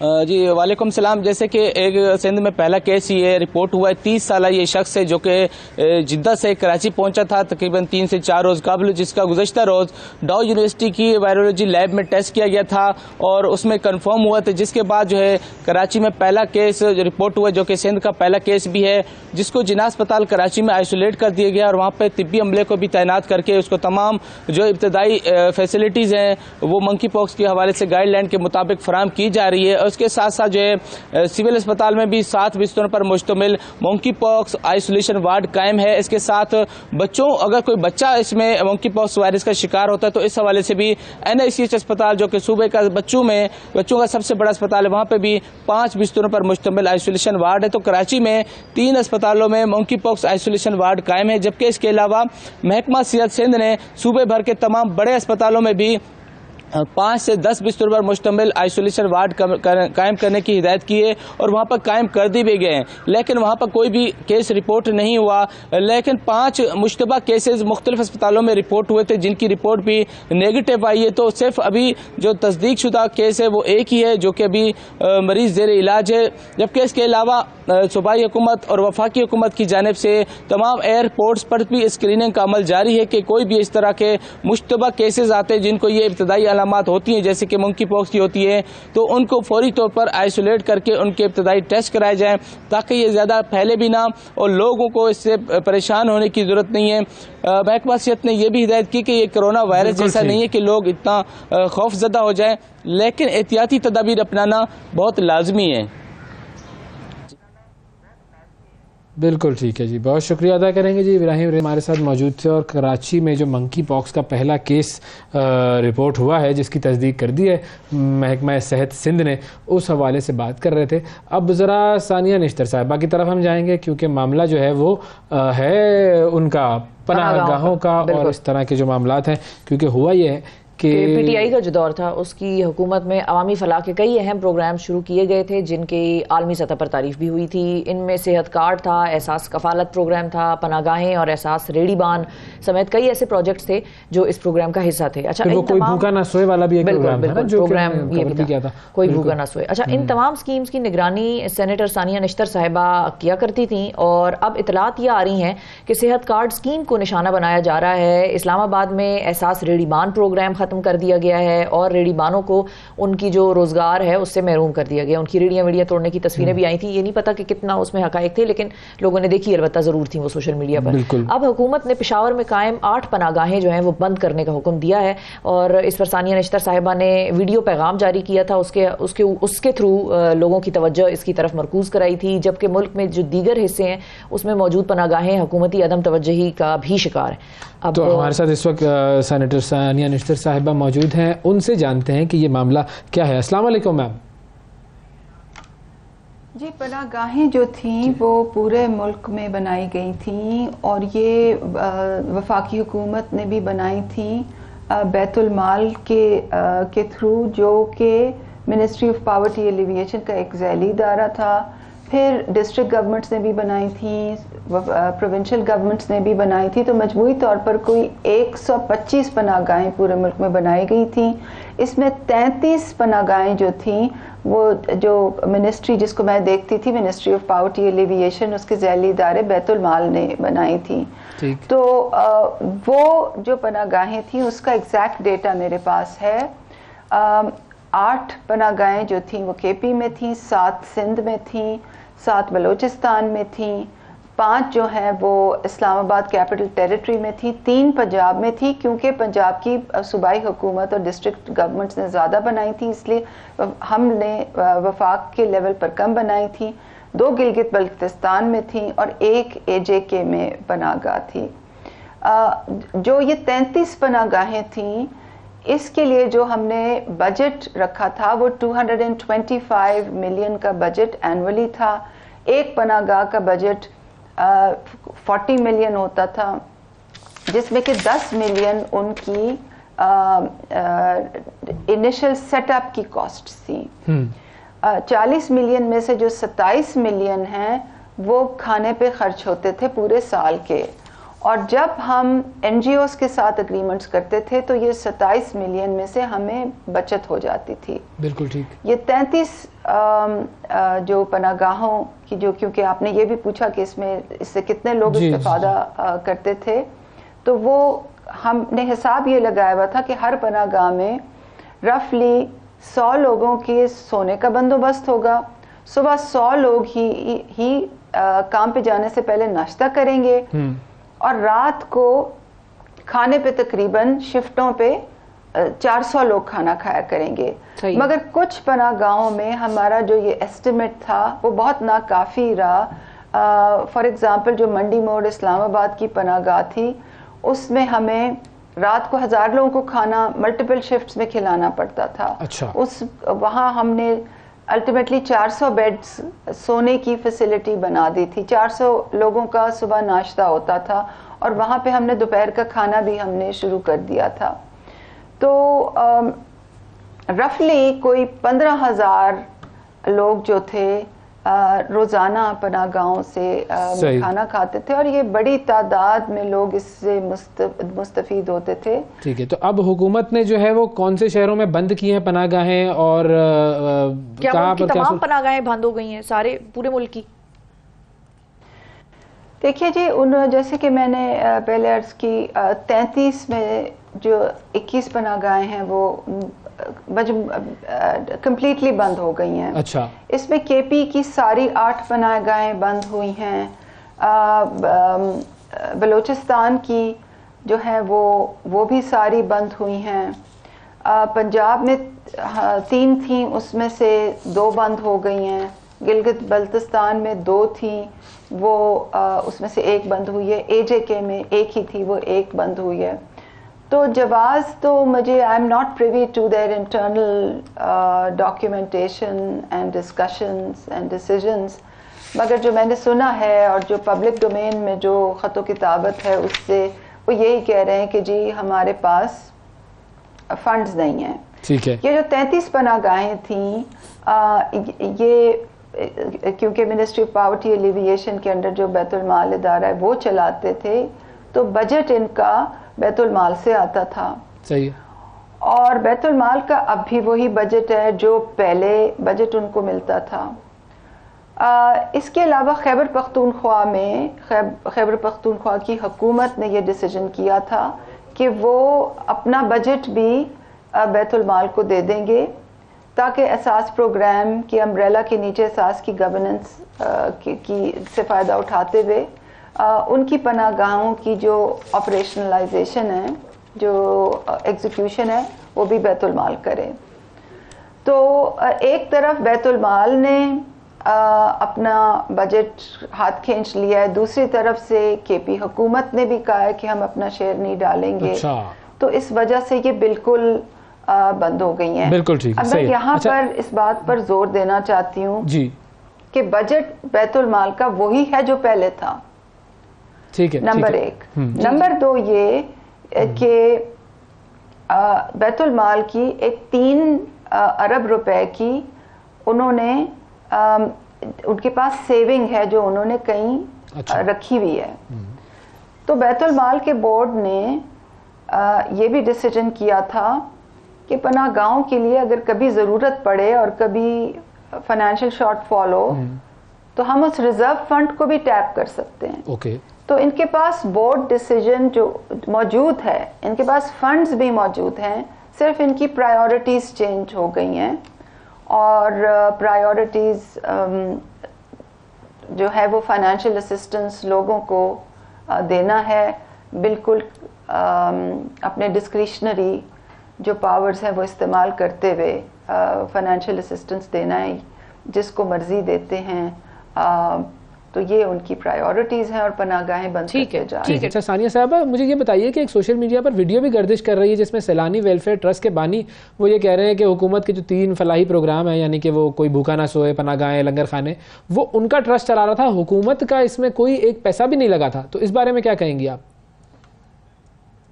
ठीक है, सबसे पहले तो जिस वीडियो की गालिबन आप निशानदेही कर रहे हैं वो जो सैलानी वेलफेयर ट्रस्ट के जो हेड है उन्होंने उसकी तरदीद भी की है और उसकी क्लैरिफिकेशन भी इशू की है। तो जहां आप पहली वीडियो का जिक्र करें वहां जो क्लैरिफिकेशन वाली वीडियो है वो काइंडली ज़रूर देख लीजिए। सही है। देखिए, कोई भूखा ना सोए के ट्रक, लंगर खाने और पनाहगाहें जो थी उनके डिफरेंट मॉडल्स थे। उसमें सैलानी ट्रस्ट और दीगर ट्रस्ट्स का क्या रोल था वो मैं आपको एक्सप्लेन करती हूँ। पनाहगाहों में हमारा जो बिजनेस मॉडल था वो ये था कि हम इनकी कोर ऑपरेशंस गवर्नमेंट फंडिंग से चलाएंगे। ठीक। जिसका मतलब ये है कि जो बिल्डिंग थी उसकी रिफर्बिशमेंट, उसकी रिपेयर एंड मेंटेनेंस, स्टाफ की तनख्वाहें, जो भी ओवरहेड कॉस्ट्स होती हैं, बिजली वगैरह, फर्निशिंग्स, फिक्सचर्स एंड फर्नीचर, सारे हुकूमत उससे वो करती थी। सही है। और हुकूमत, जैसे कि मैंने शुरू में बताया, 40 मिलियन रिकरेंट कॉस्ट फी पनाहगाह में से 27 मिलियन जो होते थे सालाना वो खाने के लिए होते थे। अब जहां हमारा किसी एनजीओ के साथ कॉन्ट्रैक्ट हो जाता था, क्योंकि पहले जब पनाहगाहें चलती थी तो ये होता था कि कभी किसी ने देग ला के दे दी, किसी के घर बच्चे का हकीका हुआ तो उन्होंने देग ला के दे दी, फिर बाद में हमने इसको इंस्टीट्यूशनलाइज किया था। सही है। इसको एक पूरे बिजनेस मॉडल में लेके आए थे। तो हमने कहा कि ये जो एडहॉक सपोर्ट हो रही है, कोई गोश्त दे रहा है, कोई देग दे रहा है, कोई मुर्गी दे रहा है, हम इसको एक अग्रीमेंट के तहत करेंगे। जो NGO over a period of time एक प्रिडिक्टेबल तरीके से हमारे मेन्यू में कंट्रीब्यूट करना चाहती है, क्योंकि हमारे मेन्यूज प्रिस्क्राइब्ड थे, वो वहां पर लगे होते थे, तो उनसे हम over a period of time agreement कर देंगे। किसी एनजीओ के साथ साल का था, किसी का 6 महीने का था। और सैलानी welfare trust was not the only NGO. हमारी बहुत सी एनजीओज हमें बहुत से पनाह गाँव में हेल्प करती थी और सैलानी वेलफेयर ट्रस्ट उनमें सबसे बड़ी थी। तो कुछ पनाह गाहों में over a period of time ये एग्रीमेंट्स थे, मगर जब वो एग्रीमेंट्स खत्म हो जाते थे तो हम अपना बजट, क्योंकि हमारे पास होता था, वो हम यूज करते थे। तो इस तरह हमें कॉस्ट सेविंग होती थी। ये तो पनाह गाहों की मॉडल था। जो कोई भूखा ना सोए का ट्रकों का मॉडल था, वो ये था कि ट्रक्स हमारे होते थे, उसकी मैनेजमेंट हमारी होती थी, उसका स्टाफ हमारा होता था, उसकी तनख्वाहें हम देते थे, और एनजीओज की लाइनें लगी होती थी कि जी हमें इसमें खाना देने दें। तो वो भी हम अग्रीमेंट्स करते थे। तो ये बात कहना बिल्कुल गलत है कि इनकी बजट्स नहीं थे। हाँ, एनजीओज कंट्रीब्यूट करती थी, हम उनको इनकरेज करते थे ताकि हमारी कॉस्ट सेविंग हो। और जो बजटरी इंफॉर्मेशन है वो तमाम बोर्ड डिसीजंस हैं, मिनट्स हैं, आप बैलेंस शीट्स देख सकते हैं, आप ऑडिटेड स्टेटमेंट्स देख सकते हैं। ठीक है, ये तो हमें एक वाइड व्यू मिल गया कि ये किस तरह से चल रहे थे प्रोग्राम्स और कौन कौन कंट्रीब्यूटर था। बैतुल माल के एमडी आए थे हमारे प्रोग्राम में कुछ अर्सा पहले। उन्होंने एक बात की थी, उन्होंने बाय द वे बात करते हुए बोला कि पनाहगाहों का जो मंसूबा है वो पीटीआई की हुकूमत दे तो गई, लेकिन मंसूबे के लिए कोई रकम की एलोकेशन नहीं करके गई थी। देखिए, मैंने उनकी स्टेटमेंट नहीं सुनी तो मैं उस पर तबसरा नहीं करना चाहती, मगर फैक्ट ये है, और ये fact is verifiable from the Betul mall board minutes, कि बैतुल माल को एक ब्लॉक एलोकेशन होती है, और ये एमडी साहब को भी मालूम होगा। उनको एक ब्लॉक एलोकेशन होती है बजट में, और फिर उनका बोर्ड डिसाइड करता है कि ये बजट किस तरह से एलोकेट करना है। और उनके बोर्ड ने डिसीजन किया था कि ये पनाहगाह का एक नया इंटरवेंशन है, एक नया प्रोग्राम है, और उसके लिए ये 225 मिलियन का बजट मुख्तस किया जा रहा है। अच्छा। और जैसे कि मैंने पहले फरमाया, उसी बोर्ड ने ये डिसीजन किया था कि बैतुल माल के जो 3 बिलियन के रिजर्व फंड्स जो आज तक पड़े हुए हैं, उनको भी इसके लिए इस्तेमाल किया जाएगा। और गालिबन आपको मालूम होगा कि हमारी गवर्नमेंट ने वज़ीर आज़म इमरान खान की ख़ास हिदायत पर 3 नई मॉडल पनाहगाहें जो इस्लामाबाद में उनकी अप्रूवल दी थी, और उसका भी बजट इसी तहत उसकी एलोकेशन हुई थी। तो ये कहना माजरत के साथ कहना चाहती हूँ, गलत है और नामुनासिब है कि इनकी भी कोई बजट नहीं। तो पनाहगाहों के अलावा और कौन कौन से ऐसे प्रोजेक्ट्स हैं जो इस हुकूमत ने बंद कर दिए?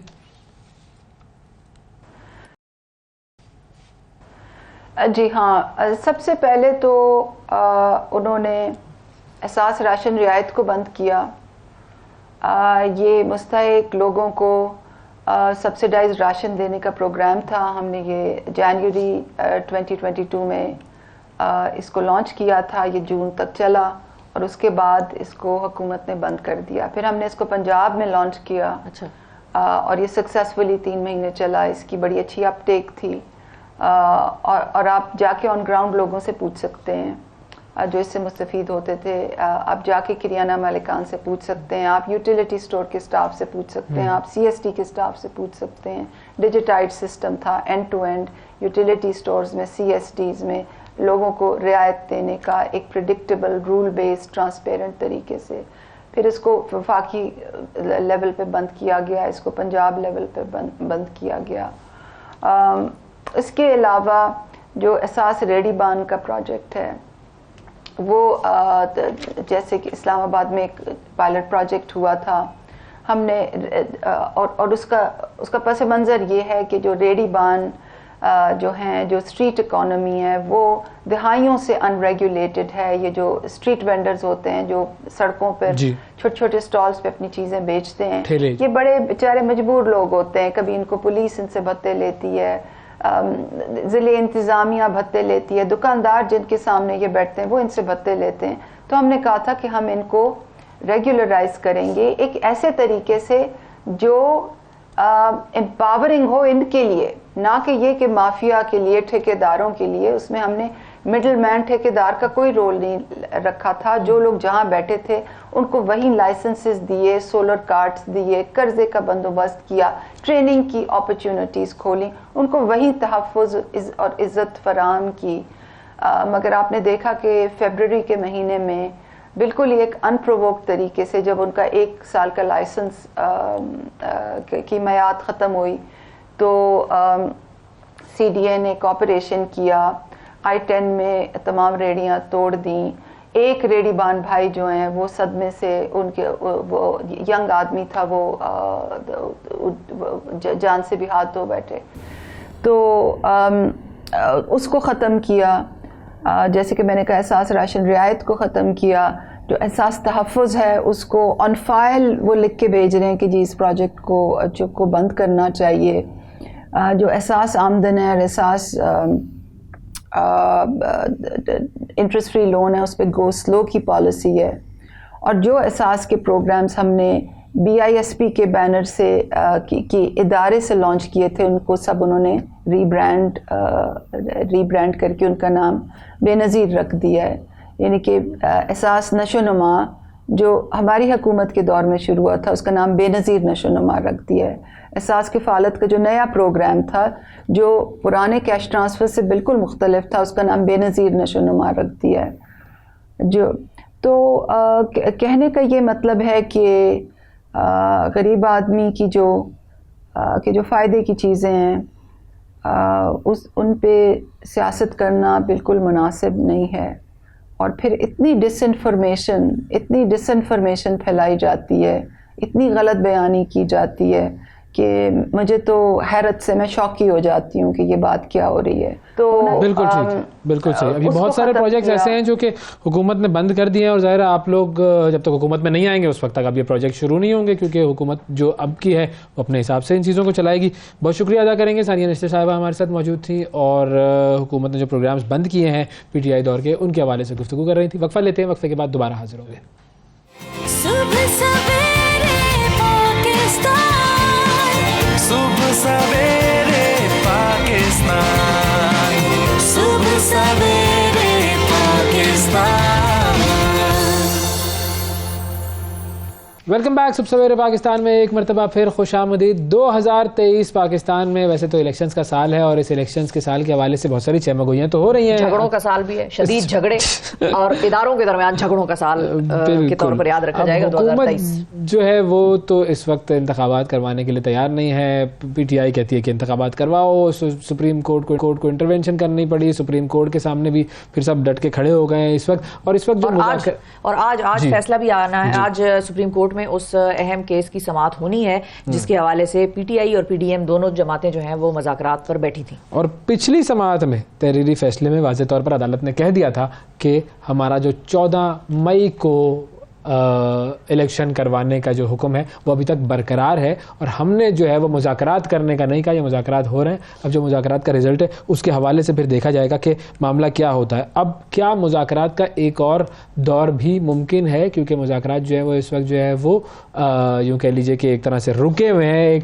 क्योंकि PTI ने तो अपनी रिपोर्ट जमा करवा दी है सुप्रीम कोर्ट में। PTI कहती है कि जी हम इलेक्शन करवाना चाहते हैं और एक साथ इलेक्शंस करवाने पर राजी हैं जी।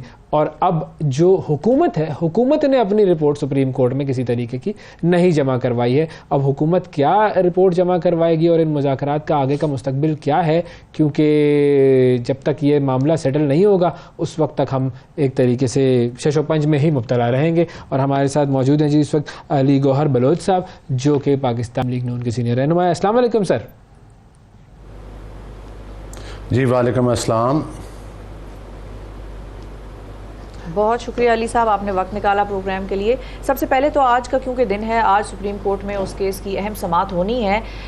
सवाल हमारा यहाँ से शुरू होगा कि आप लोगों की जानिब से पीडीएम की तरफ से अभी तक कोई रिपोर्ट जमा नहीं कराई गई सुप्रीम कोर्ट में, इसकी क्या वजह है?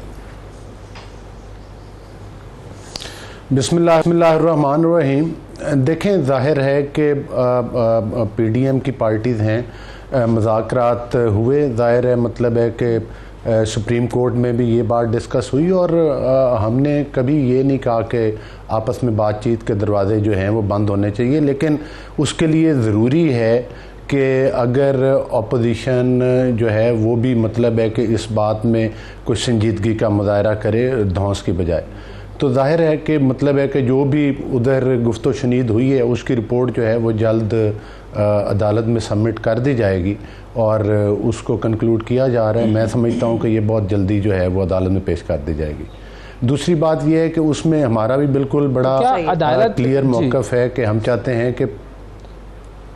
ये चाहते हैं कि पूरे मुल्क में इलेक्शन एक ही दिन पर हों और जाहिर है कि पार्लिमान जो है वो उसकी मुद्दत अगस्त में पूरी हो रही है और मेरा ख्याल है कि जिस बात को एक नॉन इशू को इशू बनाया जा रहा है वो मेरा ख्याल है कि अब तो अगस्त में तो वैसे भी पार्लिमान का जो मुद्दत है वो ख़त्म हो रही है, तो इस इशू को इमिकेबली और तमाम पॉलिटिकल पार्टीज़ जो हैं वो इस वक्त भी आपको पता है कि एक इलेक्शन कैंपेन के मोड में चल रही हैं, तो इस बात को ज़्यादा इशू बनाना मुनासिब नहीं है और इंशाअल्लाह अक्टूबर में वक्त पर ही इलेक्शन होंगे और पूरे मुल्क में तमाम तो मुज़ाकरात किस चीज़ पर हो रहे हैं? अगर इलेक्शन अक्टूबर में होने हैं और सब सूबों के साथ ही हो रहे हैं, अगर तमाम सूबों के इलेक्शन अक्टूबर में ही होने हैं और सब सूबों के साथ में ही होने, तो फिर मुज़ाकरात किस चीज़ पर हो रहे हैं? देखिए, बात यह है कि जाहिर है कि मामला सुप्रीम कोर्ट में सो मोटो एक नोटिस लिया गया और उस पर सुप्रीम कोर्ट ने भी अपनी ख्वाहिश का यही इजहार किया कि भाई तमाम पॉलिटिकल पार्टीज़ बैठकर जो है वो इमिकेबली इन मामलात को हल करें। तो जाहिर है कि हमने भी जो है अपोजिशन को यही समझाया है कि आप जो अलग इलेक्शन चाहते हैं, अगर चाहते हैं कि सूबों में भी हो जाएंगे तो एक तो हमें इसमें आइन में दुश्वारी है, दूसरी बात यह है कि इसमें वसाइल भी पाकिस्तान के ज़्यादा खर्च होंगे, तीसरी बात यह है कि आइन हमें ये भी कहता है कि निगरान हुकूमतें हों और उनके ज़ेर निगरानी इलेक्शन हों। तो ये काफ़ी चीज़ें थी जिस पर उनको कन्विंस करने की कोशिश की है।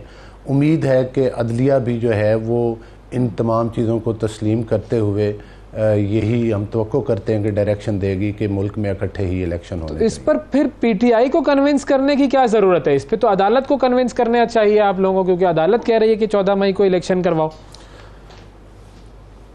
देखें, जब पॉलिटिकल पार्टीज़ बग़ैर मुज़ाकरात के अपना मौक़िफ़ दे रही थी तो जाहिर है कि ये एक अच्छी बात है कि अगर वो एक टेबल पे बैठ के डिस्कस किया है। तो आपने देखा कि अभी तो फिर पीटीआई भी इस मौक़िफ़ पे आ गई ना कि जो ये कहते थे कि सूबों के इलेक्शन पहले करवा दिए जाएं, अब तो उन्होंने आप खुद बता रहे हैं अपनी रिपोर्ट में ये लिख कर दिया है कि इकट्ठे हो जाएं। इसका मतलब यही है कि हमारे मौक़िफ़ की उन्होंने तायद की है, लेकिन अब थोड़ी सी उनकी ईगो रहती है जिसके वो चाहते हैं कि पहले इलेक्शन हो जाए। हालांकि उस चीज़ में कोई इतना मज़ायका नहीं, तो 2 महीनों से मेरा नहीं देखें, वो तो फिर सुप्रीम कोर्ट का सो आप मोटो लोग भी था। अपने मौक़िफ़ से हट गए हैं। पीटीआई तो हटी, वो तो कहती थी हम बैठेंगे ही नहीं ना, तो वो तो बिल्कुल ही मौक़िफ़ से हट, वो ये बड़ा उनका सबसे यू टर्न था कि वो बैठे। लेकिन आप लोग जो अपने मौक़िफ़ से हटे हैं वो मौक़िफ़ ये है कि अब आप लोग भी मान गए हैं कि हमें बस बजट देने दें, बजट के बाद हम असेंबलियां तहलील करा देंगे और इंतखाबात कॉल कर देंगे। अब बजट होता है जून में और मेरा ख्याल है अगर हुकूमत कह रही है हम बजट के बाद करेंगे तो यानी कि जुलाई का महीना रहता है, तो क्या ये तो अगस्त से पहले हो गई बात? फिर ये तो अक्टूबर और अगस्त दोनों से पहले आ गई बात। बात ये है कि अगर मतलब है कि जो इस थोड़े मुद्दत के लिए एक इशू बनाया जा रहा है, तो जाहिर है कि अगर हुकूमत ने एक मौक़िफ़ दिया है तो हो सकता है कि हुकूमत भी उसमें फ्लेक्सिबिलिटी लाएगी। अब पीटीआई को भी चाहिए कि इस राइट को छोड़ दे, तो जाहिर है बजट तो पेश हो गई और जो हमारा टाइम है वो तो अक्टूबर तक का ही है। तो जाहिर है कि उसमें हो सकता है कि हुकूमत इस पर गौर करके बजट के बाद कुछ थोड़ा बहुत जो है मतलब है कि उसमें कोई टाइम फ्रेम में कोई तब्दीली कर दे। लेकिन इसका फैसला अकेला नून लीग ने तो नहीं करना ना, पीडीएम में तमाम पॉलिटिकल पार्टीज जो शामिल हैं उनकी लीडरशिप के साथ बातचीत करके करना है कि मतलब है कि एक पार्टी ने फैसला करना हो तो और बात होती है। जब तमाम पॉलिटिकल पार्टीज को साथ लेकर चलना है, इसमें चारों सूबों की पॉलिटिकल पार्टीज शामिल हैं, तो ये फिर मुशावरत के साथ ही मामला चलते हैं। और दूसरी बात ये है कि इस वक्त इशू ये नहीं है, इशू ये है कि मुल्क में जो डिसॉल्व की गई, इमरान यानी साहब ने तो खुद कहा कि मेरे कहने के ऊपर तोड़ी गई। आइन तो इसकी इजाजत नहीं देता कि आप किसी फर्द वाहिद की ख्वाहिश पर कोई सियासी चाल चलने के लिए इदारे तोड़ दें, वो भी मतलब है कि आइन उसकी इजाजत नहीं देता। हमें आइन नहीं देता, हमें आइन में एक मुद्दत तो नज़र आती है, लेकिन जो चीज़ें बाकी आइन में शामिल हैं वो उनको नज़र नहीं आती। असल इशू ये है कि जिसमें निगरान हुकूमतें हों, जिसमें तमाम पॉलिटिकल पार्टीज़ के लिए लेवल प्लेइंग फील्ड हो, जिसमें के मतलब है कि, और दूसरी बात ये है कि जो ये सुओ मोटो था उसमें भी आपको पता है कि उसमें भी हमारे सिर्फ पॉलिटिकल पार्टीज़ में नहीं, सुप्रीम कोर्ट के अंदर भी जो 4 जजेस ने अपनी मतलब फैसले में लिखा वो भी पूरे पाकिस्तान के सामने है कि उन्होंने इत्तफाक नहीं किया। उन्होंने कहा कि की एप्लीकेशन तो एंटरटेन भी नहीं हो सकती कानूनी लिहाज के साथ। तो इसमें कई एक बातें हैं, ये आईनी इख्तिलाफ था, आपकी पार्टी में भी इख्तिलाफ है कोई सवाल हमारा मैं नहीं हमारी पार्टी में तो कोई इख्तिलाफ नहीं है, लेकिन मैं ये आपसे गुजारिश करूंगा कि जो मतलब है कि 4 जजेस ने जो फैसला दिया था और जो पीडीएम का मौक़िफ़ था कि अगर फुल कोर्ट बना दिया जाता बेंच, तो मेरा ख्याल है कि आज ये आईनी बहरान पैदा नहीं होता। तो इसमें अदलिया के ऊपर भी तो इन कौमी मामलात में जिम्मेदारी आयद होती है। आज अगर फुल कोर्ट बना दिया जाता, लगे आप क्या नहीं एग्जेक्टिव पावर की बात नहीं हो रही, डिसीजन से एक जज मुकर्रर हो सकता है तो वो उसकी खत्म भी हो सकती है। तो क्या इस तरफ जा रहे हैं आप लोग, मतलब जाएंगे शहबाज शरीफ साहब अपने ऊपर ये तारीख लिखवाएंगे? देखिए मामलात पाकिस्तान को हटा दिया, एग्जीक्यूटिव साइन, बड़ा बोल्ड मूव होगा। देखें बात यह है कि आपने बड़ा इंपॉर्टेंट क्वेश्चन किया है। मैं इसमें ये गुजारिश करूँगा कि जो सो मोटो में बेंच बनाए गए उसमें पहले 9 थे, फिर 7 हुए, फिर उसमें से 4 जजेस ने फैसला इख्तलाफी दिया, फिर उसको तस्लीम ना किया गया। ये श्रिंक होता होता रिड्यूस होता होता ये बेंच बहुत छोटा हो गया। और दूसरी बात यह है कि जब कौमी मामलात होते हैं तो फिर हमारी अदलिया पर भी ये जिम्मेदारी आयद होती है कि वो भी इस मामले में तमाम चीज़ों को मद्देनज़र रख के फ़ैसले दें ताकि मुल्क में कोई आइनी बहरान पैदा ना हो। पार्लिमान की डोमेन में एक कानून साजी, पार्लिमान का काम कानून साजी करना है। नहीं वो ठीक है, आप उनको हटाने का सोच रहे हैं या नहीं? बनाने उसके ऊपर एक स्टे ऑर्डर दे दिया गया। जी क्या फरमाया आपने? आप चीफ जस्टिस को हटाने का सोच रहे हैं एग्जीक्यूटिव ऑर्डर से? आपकी पार्टी में इस तरह की आवाजें हैं या नहीं?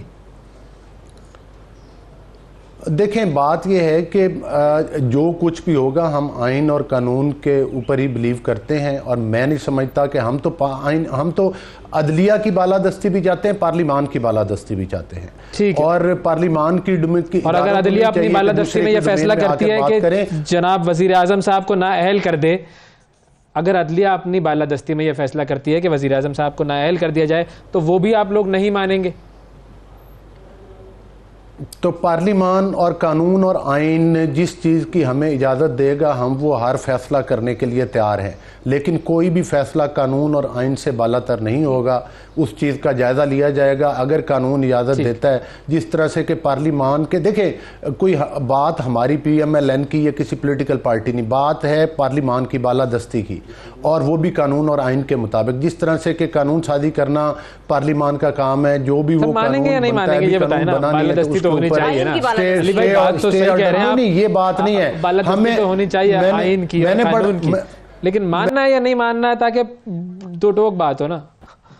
फैसला आने पे मुनसर करता है और उसके बाद हमें कानून और आइन जिस चीज की इजाजत देता है उस पर डिपेंड करता है। उस पर डिपेंड करता है।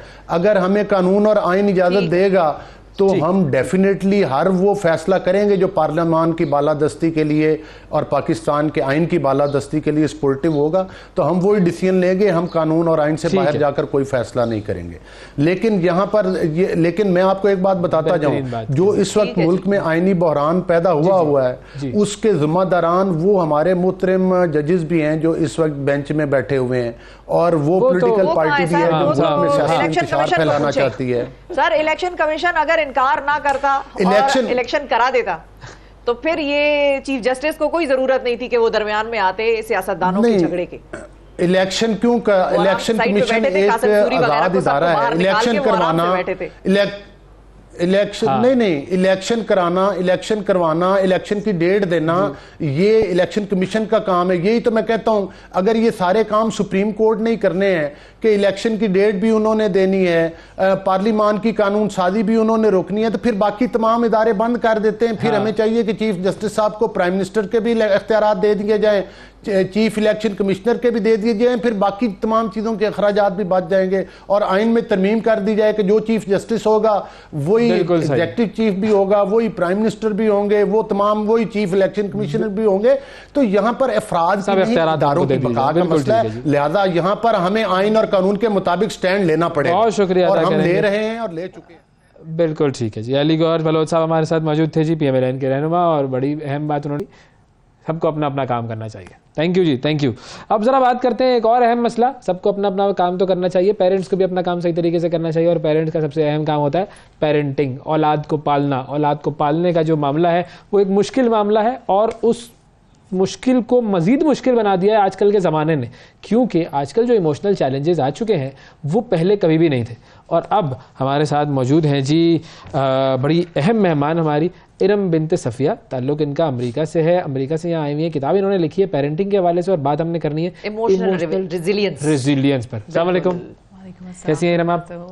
ये किताब आप लेकर आई हुई हैं, आपने इसके अंदर कुछ वो कलम भी लगाया हुआ है जी जी, किताब दिखाएं। और ये आपके लिए ओए सॉरी आपके लिए Shifa. No one taught me this. अच्छा भाई, मुझे तो किसी ने बताया ही नहीं था। मुझे तो पता ही नहीं था। ये तो सबसे आसान मतलब आप कहे भाई बहानों का सरदार है ये, मुझे क्या पता था, मुझे तो किसी ने कहा ये हमारी टीम में भी होता है, ये हमारी टीम में भी होता है। But this is not from that angle, but that is very nice। ये क्या है बताएं, इस किताब में क्या है?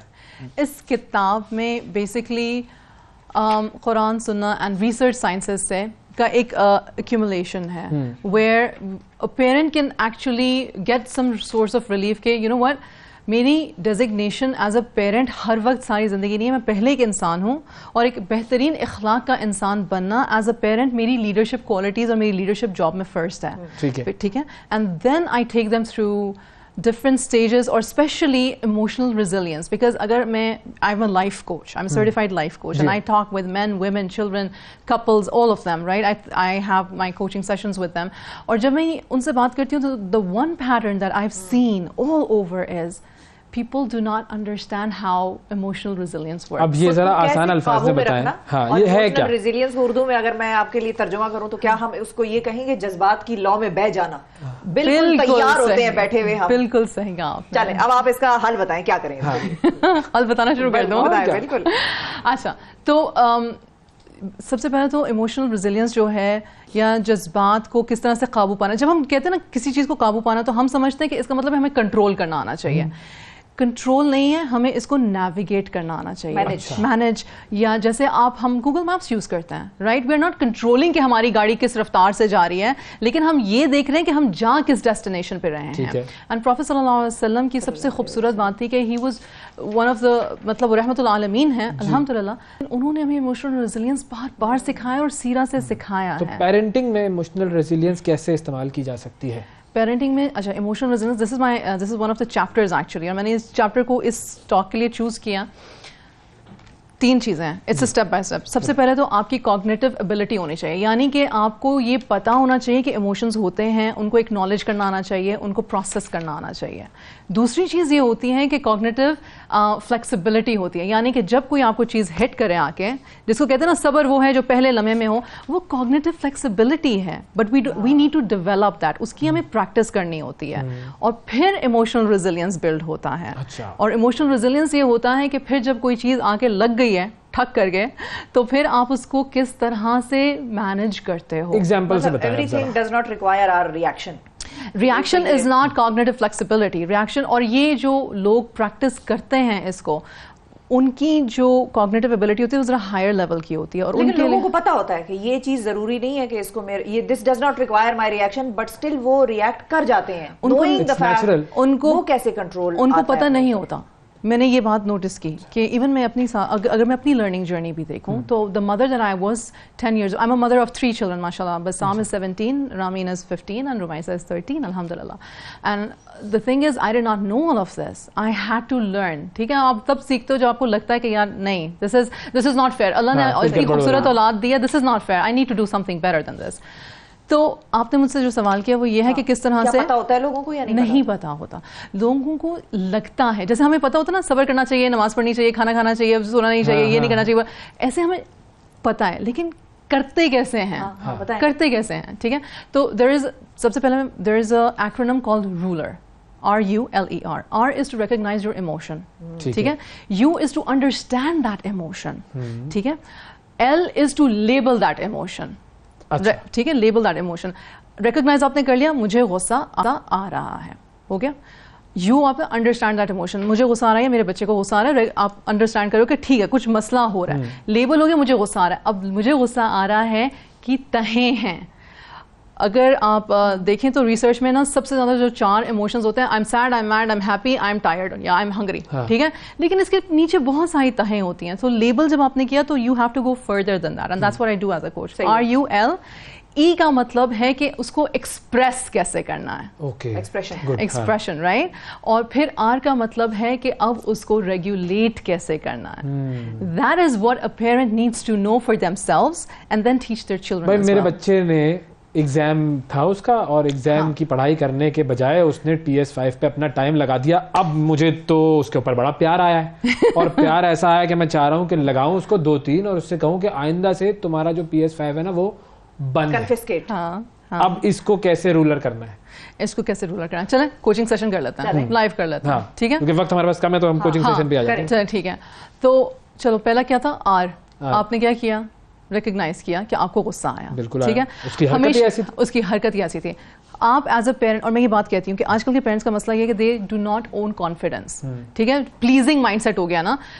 A parent is a leader, हमेशा याद रखिएगा। आपका बच्चा ना लगाएं 4 लगा सकते हैं, तो वैसे नहीं लगानी चाहिए, that's not what I'm promoting, but the thing is recognize why are you angry. So ask these 4 open-ended questions to yourself first. What? क्यों गुस्सा आ रहा है? Why? क्या मतलब मकसद क्या है इसका पीछे?